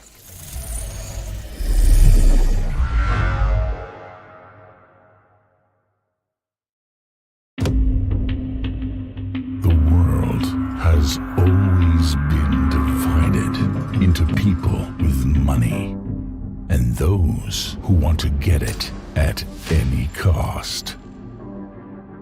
And in the middle of this conflict are also those who just fight on one side or the other. Unknown heroes or villains. Perhaps the right choices can be written on the pages of one story or another. The best way to get rich is sometimes to get remembered. Each single struggle will be the fight for your life as Enemy of the State. Enemy of the State is coming to PC and consoles in 2024. Now, we've had so many amazing trailers, but I think it's time for a break. Tea? Coffee? Ale? Oh, I've got something better than tea. You just have to follow me through one of my portals. No need to be afraid, though. We have done this before. This never ends well for me. Oh my god, where am I? It's so bright. And what's that smell? Lilac and gooseberries? No, Doug. This is the virtual show floor. Every booth in here has a game attached, with a demo going live after the show. Google Future Games Show Steam to find the dedicated page and try out any of the games you like the look of. Let's go! Just when you thought you'd had enough of being tarnished this year, we've got a fantasy RPG set in the ruins of two divine kingdoms. The Tarnishing of Juxtia features awesome boss battles, high-risk, high-reward combat, and a beautiful score to boot. It's also launching later this year in summer 2022. What's next, Denise? From one ruined kingdom to another, let's take a look at the grimdark world of Orcs. A blend of tower defense and deck building gameplay, Orcs invites players to fortify castles and expand their territory while fighting against an onslaught of, you guessed it, Orcs. With over 300 cards and 4 factions to play with, Orcs is coming to PC later this year. Over here, we've got a point-and-click inspired by the LucasArts classics. Let's check in on A Twisted Tale. With hand-drawn backgrounds and a catalog of comical characters, this old-school adventure will have you giggling and traveling to broken cities, mighty pirate ships, deep jungles, and more. Inspired by games like Slay the Spire and Monster Train, here comes a rock and roll roguelite, where players use musical abilities to fend off a mosh pit of monsters. This diverse deck builder is a bona fide battle of the bands, where you assemble a team of vicious virtuosos to defend against hordes of demons. Reptilian Rising is a turn-based tactics game, where you take on a barbaric horde of lizards and futuristic robot dinosaurs. Fighters from across time are recreated in a retro miniature format, in a true homage to the tabletop style of the 1980s. Reptilian Rising features multiple replayable levels with lots of bonus objectives, and you can also challenge fellow players in online PvP to see which tactician ends up on top. Think less I am the danger and more I am the savior. Potion Permit is a cute chemist simulator from Masshive Media. With rich pixel art and a soaring score, you'll gather ingredients to brew precious remedies that help the townsfolk of Moonbury. Pack your satchel because Potion Permit is coming to PC and console in 2022. Next up, we've got a gorgeous rhythm game set in a world where dreams and reality collide. Melatonin from Half Asleep Games pits players in a pastel world where they must unravel a narrative by engaging in charming challenges complemented by a bouncy, vibrant score. Next up, we've got a musical adventure about two best friends trying to make it in the big city. Once Upon a Jester follows Jester and Sock as they try to develop a dynamic, improvisational theater show worthy of the Royal Theatrical Spectacle. Decide your genre, listen to the crowd, and make valuable friends in this handcrafted lo-fi odyssey. If you've ever wanted to play tag in a graveyard full of ghouls, then this game is for you. Bail or Jail is a creepy, cute, asymmetrical multiplayer game from Konami. Players have 3 minutes to round up runaway humans or escape the grasp of malevolent monsters, each with unique abilities. And that's a wrap on the virtual show floor. Remember to head to the Future Games Show Steam page if you want to play these beauties after the show free of charge. And just one final reminder that you can Google Future Games Show Steam to download all those demos after the show. Winds howling. I think that means there's another world premiere on the horizon.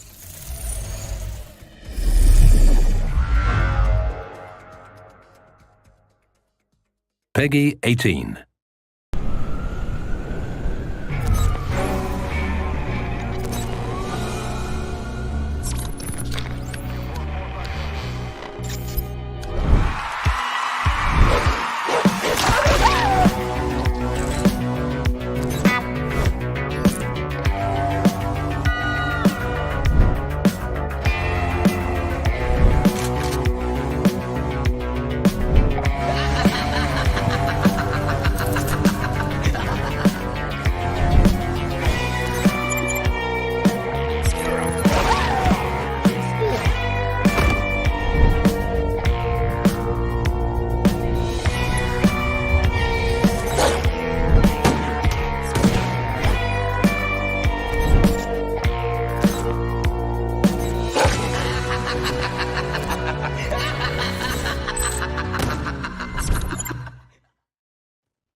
That was your first look at Sunday Gold, which is coming in 2022.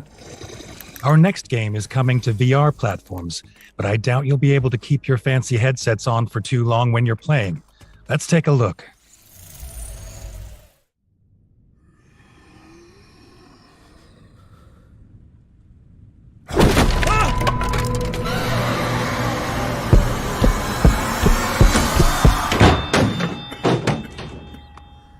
¿Qué está pasando aquí?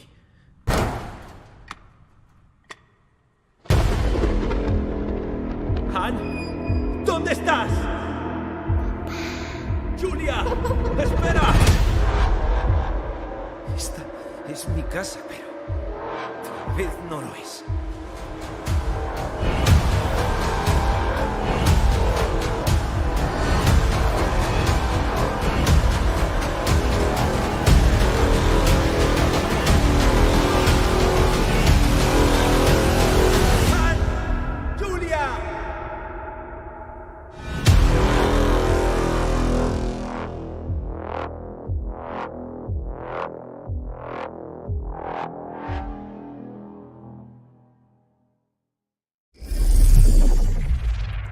I'll Pick Hide, please.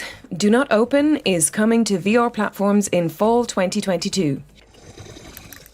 Now it's time for an update on Bright Memory Infinite, FYQD Studios' hectic shooter.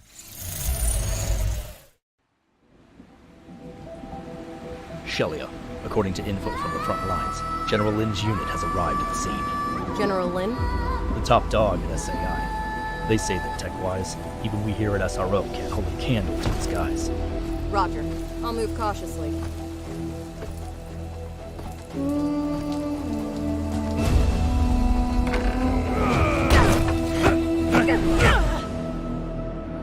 It's been a while, Shelia. To think we'd meet like this. Once it's all been poured out, a new world will be born.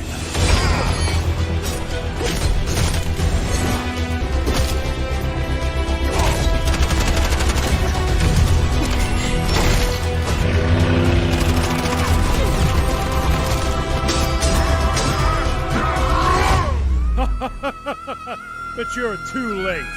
Once I finish pouring this primordial flood over Earth, the black hole will change the world. Shelia, respond. What happened? Shelia!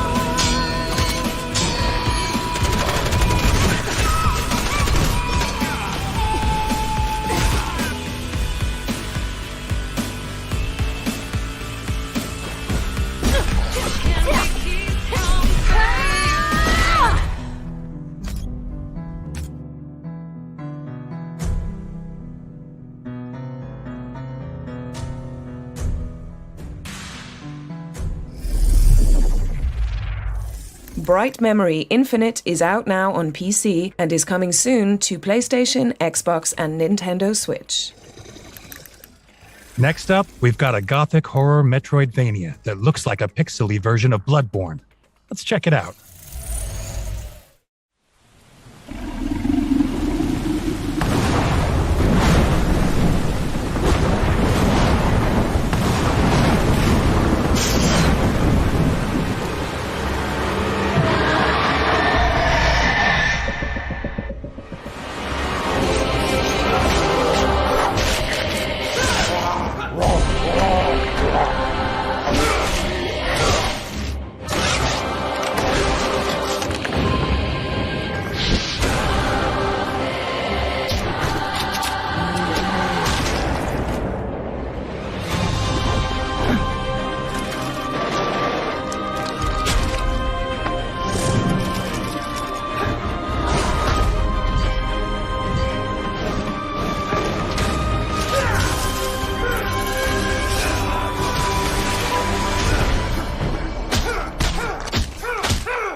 The Last Faith is coming to PC and consoles in 2022.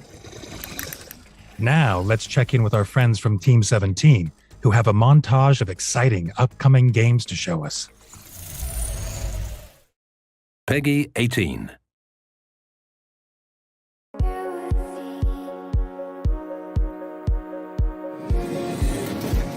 Come on, Frank. We need to vacate these premises now.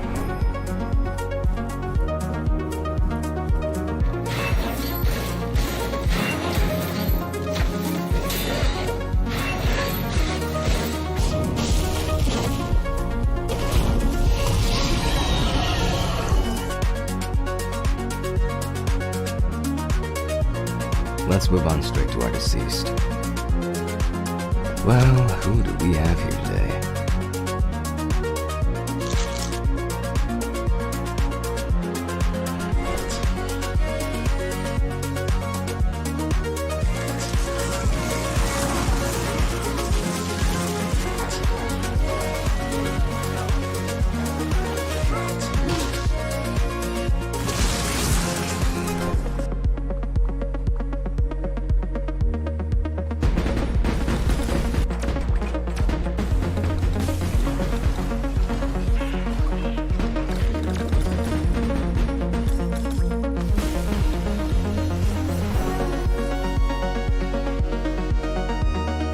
Rose is rose. No fighting in the pub. Now get off!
Be sure to wishlist any games that stood out, and you can read more about them on gamesradar.com. Have you ever wondered what the bugs in your house are doing when you're out? Not really. Probably just making a mess. You'd be surprised. Try complex governmental structures and organized religion. At least that's the brief I've got for Tinykin, which is up next.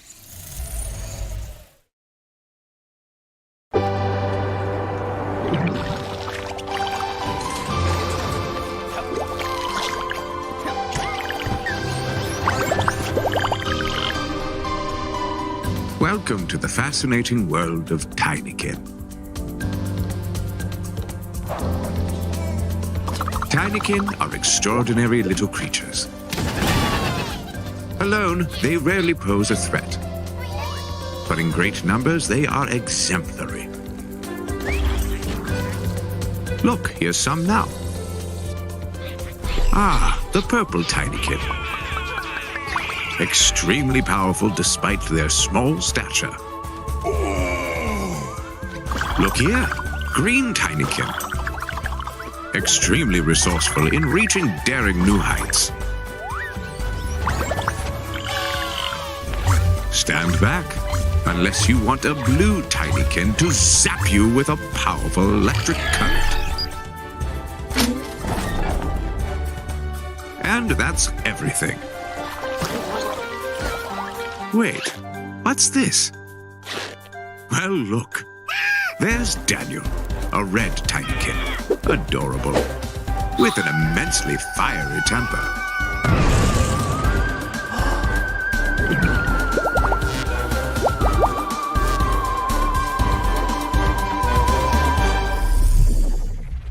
Tinykin is coming to PC, PlayStation, Xbox, and Nintendo Switch.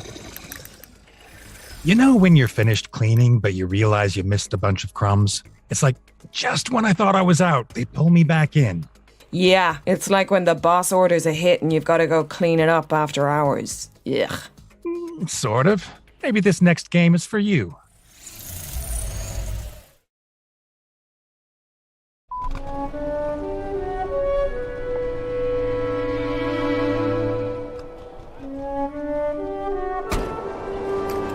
Four people sharing a table on a New Year's Eve. A plate full of troubling memories.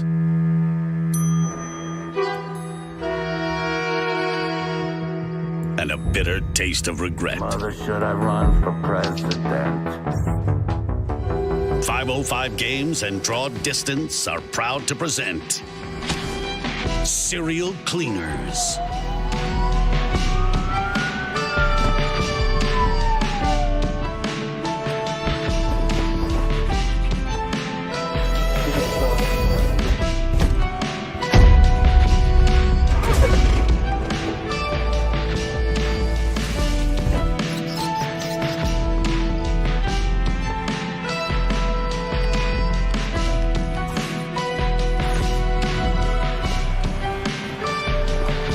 Story of loyalty, betrayal, and crime. Lots of crime. The past they share is all that stands in the way of redemption. If you remember the 90s differently, their dirty work is the reason why.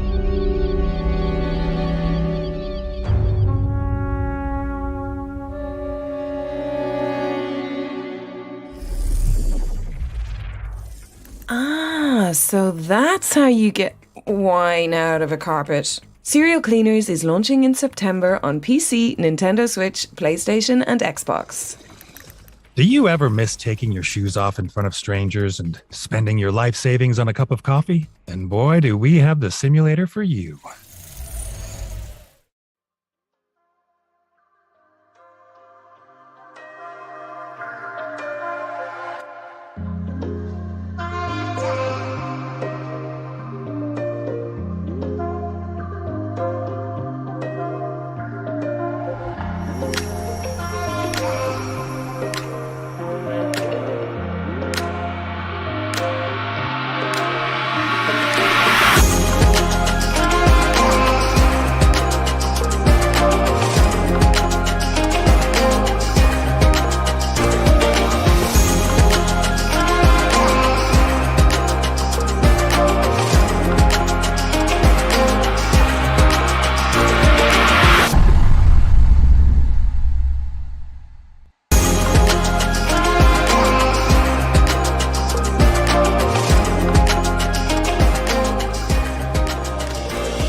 Don't forget to renew your passport because Airport Simulator is coming into land on PC and Xbox Series X and S in 2023.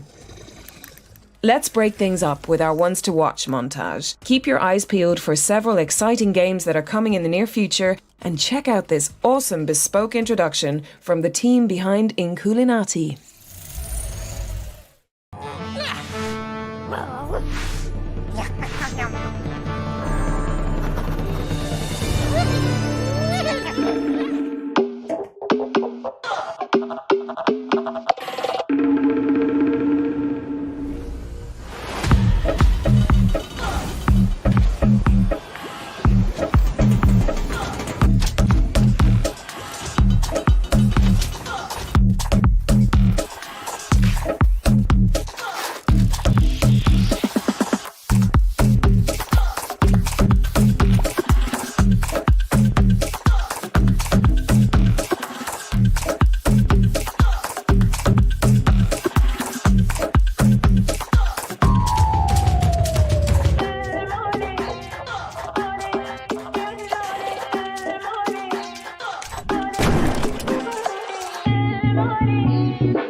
Did any of those games turn your head? Check out gamesradar.com for more information. Next up, we've got a new game from the minds behind Happy Game, Amanita Design. In Phonopolis, you'll help Felix solve playful puzzles in an avant-garde fiberboard city. We couldn't quite work out how either, but what you're about to see is actual gameplay.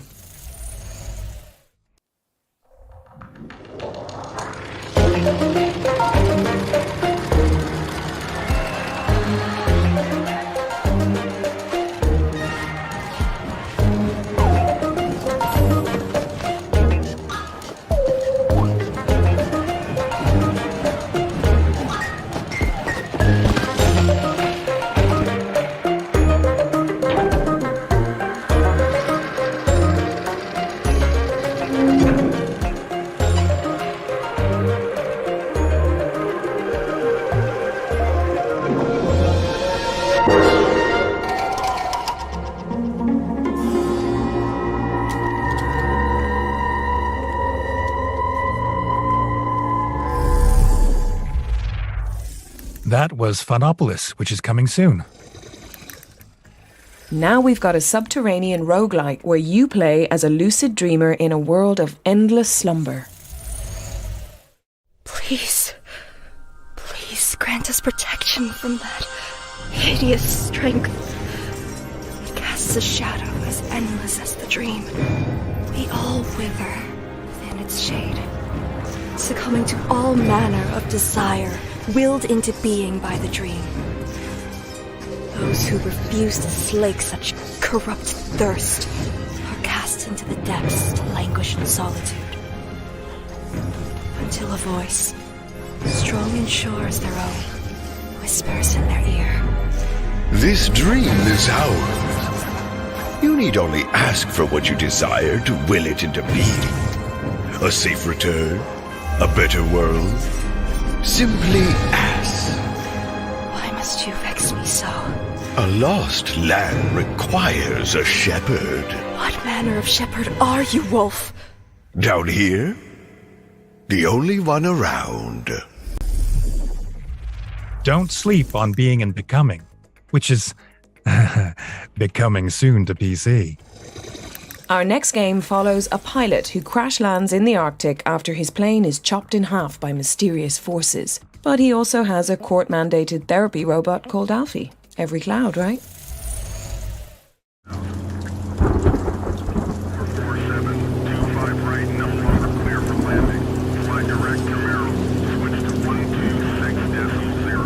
Hello, Kai. I thought you could use some company up here. Yeah, not really. I'm good.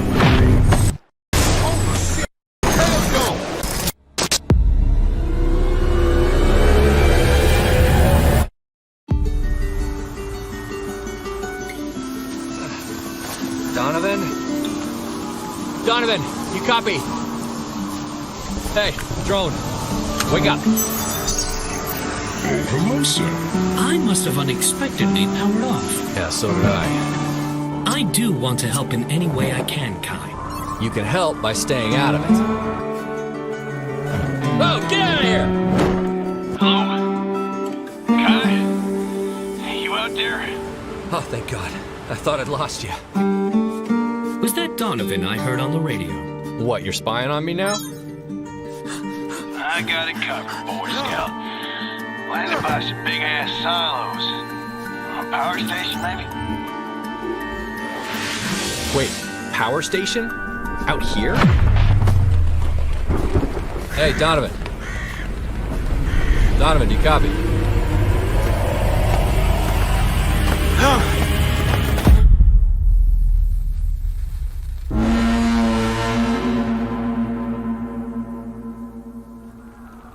No thermal vision, no lasers, no useful functions whatsoever. Can you do anything to actually help? I am happy to talk it through with you.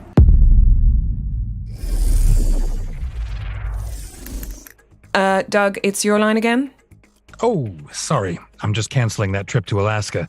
That was Arctic Awakening, which is coming to PC, Mac, and consoles in 2023. We've had a lot of fast-paced games in this showcase, but none quite as quick as our next trailer. Let's stay on track and check this one out.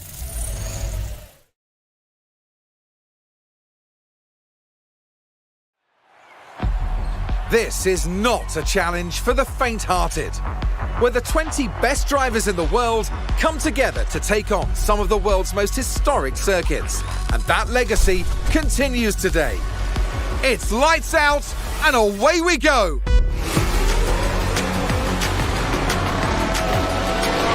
No power. Just stay in the car for a second. There's not much in it at the front, with the two cars constantly vying for first place. It's a thrilling battle with neither driver giving an inch.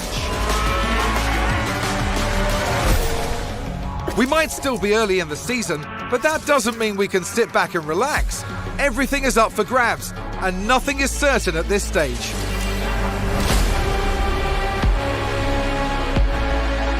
Here we go, with the Azerbaijan Grand Prix.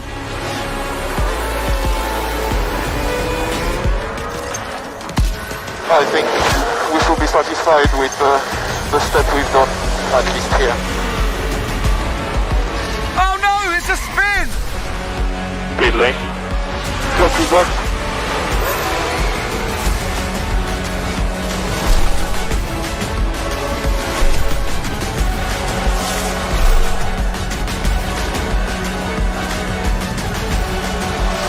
Strap yourselves in. This is Formula One.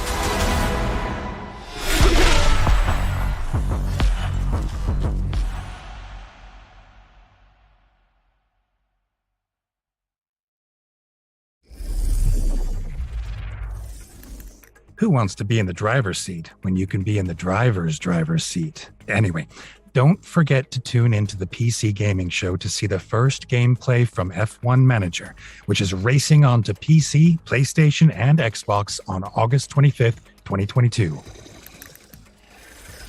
Put your dukes up, folks, because this next game is a certified DKO. Wait, what does that mean? Divine knockout, Doug. Duh.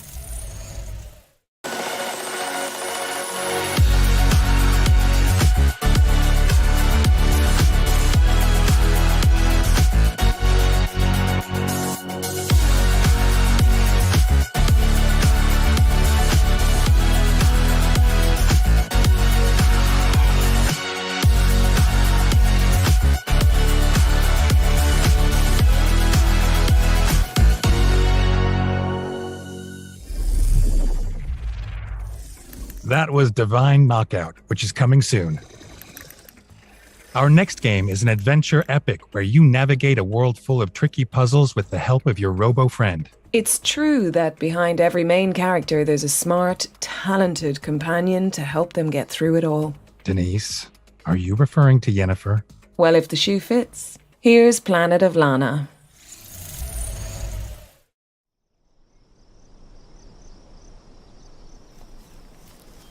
Ima. Hola, Imui.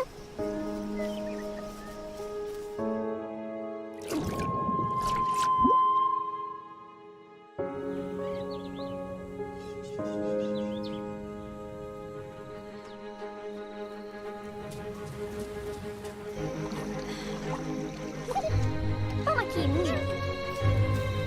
Hello.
Planet of Lana is coming to PC and Xbox in 2022. This next reveal is a pretty big deal. No spoilers, but let's just say I really didn't see this one coming.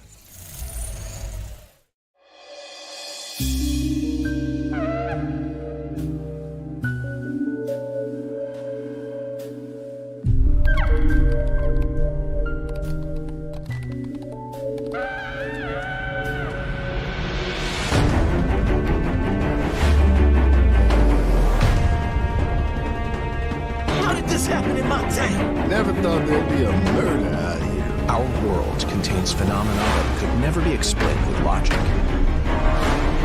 This changes everything. It's time to put our skills to the test. Deadly Premonition 2 is out now on PC. That's right, now, today, this second. Go check it out. Based on the notes on my script, it looks like the producers were struggling for jokes on this one. There's something about Geralt hunting a moomin. Honestly, it's not even worth it. This trailer is adorable and I just need you all to see it.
Snufkin, Melody of Moomin Valley, is coming to PC and consoles in 2023 with a soundtrack from Icelandic post-rock band Sigur Rós.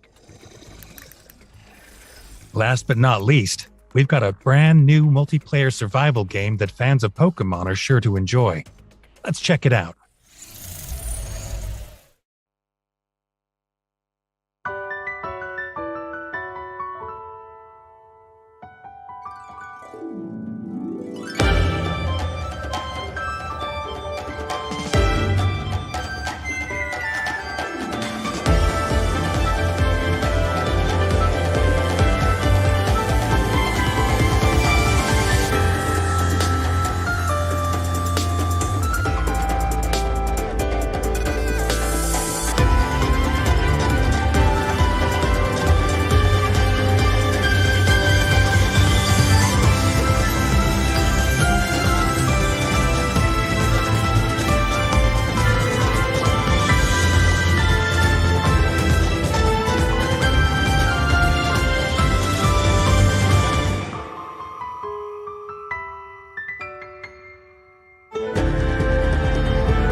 Can't wait to check that one out.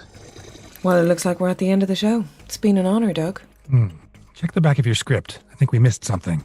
Okay. Do you also have one more thing written in blood? Is that normal? Yes, I do, and no, this is not normal. I'm gonna go sharpen my silver sword.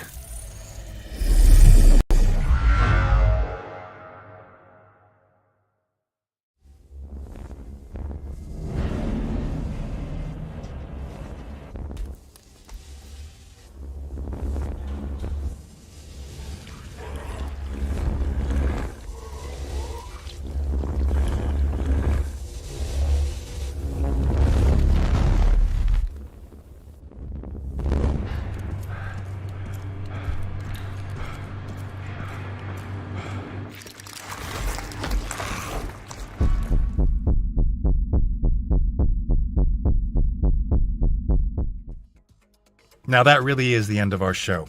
But remember to try out all the demos on our Future Games Show Steam page, and head on over to GamesRadar.com for more follow-up coverage on all of the games that you've seen today.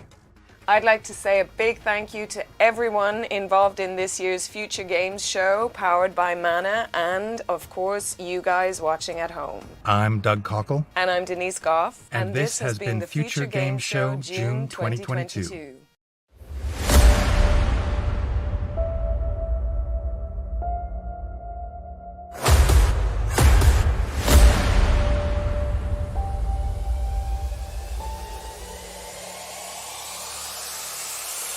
It's lights out and away we go!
Mana is the gaming rewards debit card that puts the power back in the hands of players. So with every quest you complete and every purchase you make, you're earning for the rewards you actually want. We make it easy for you to set up and start. Just sync your favorite games to your Mana account and start earning real-life rewards the next time you play. So why pay any other way? Pay with Mana. Pay with power. Mana.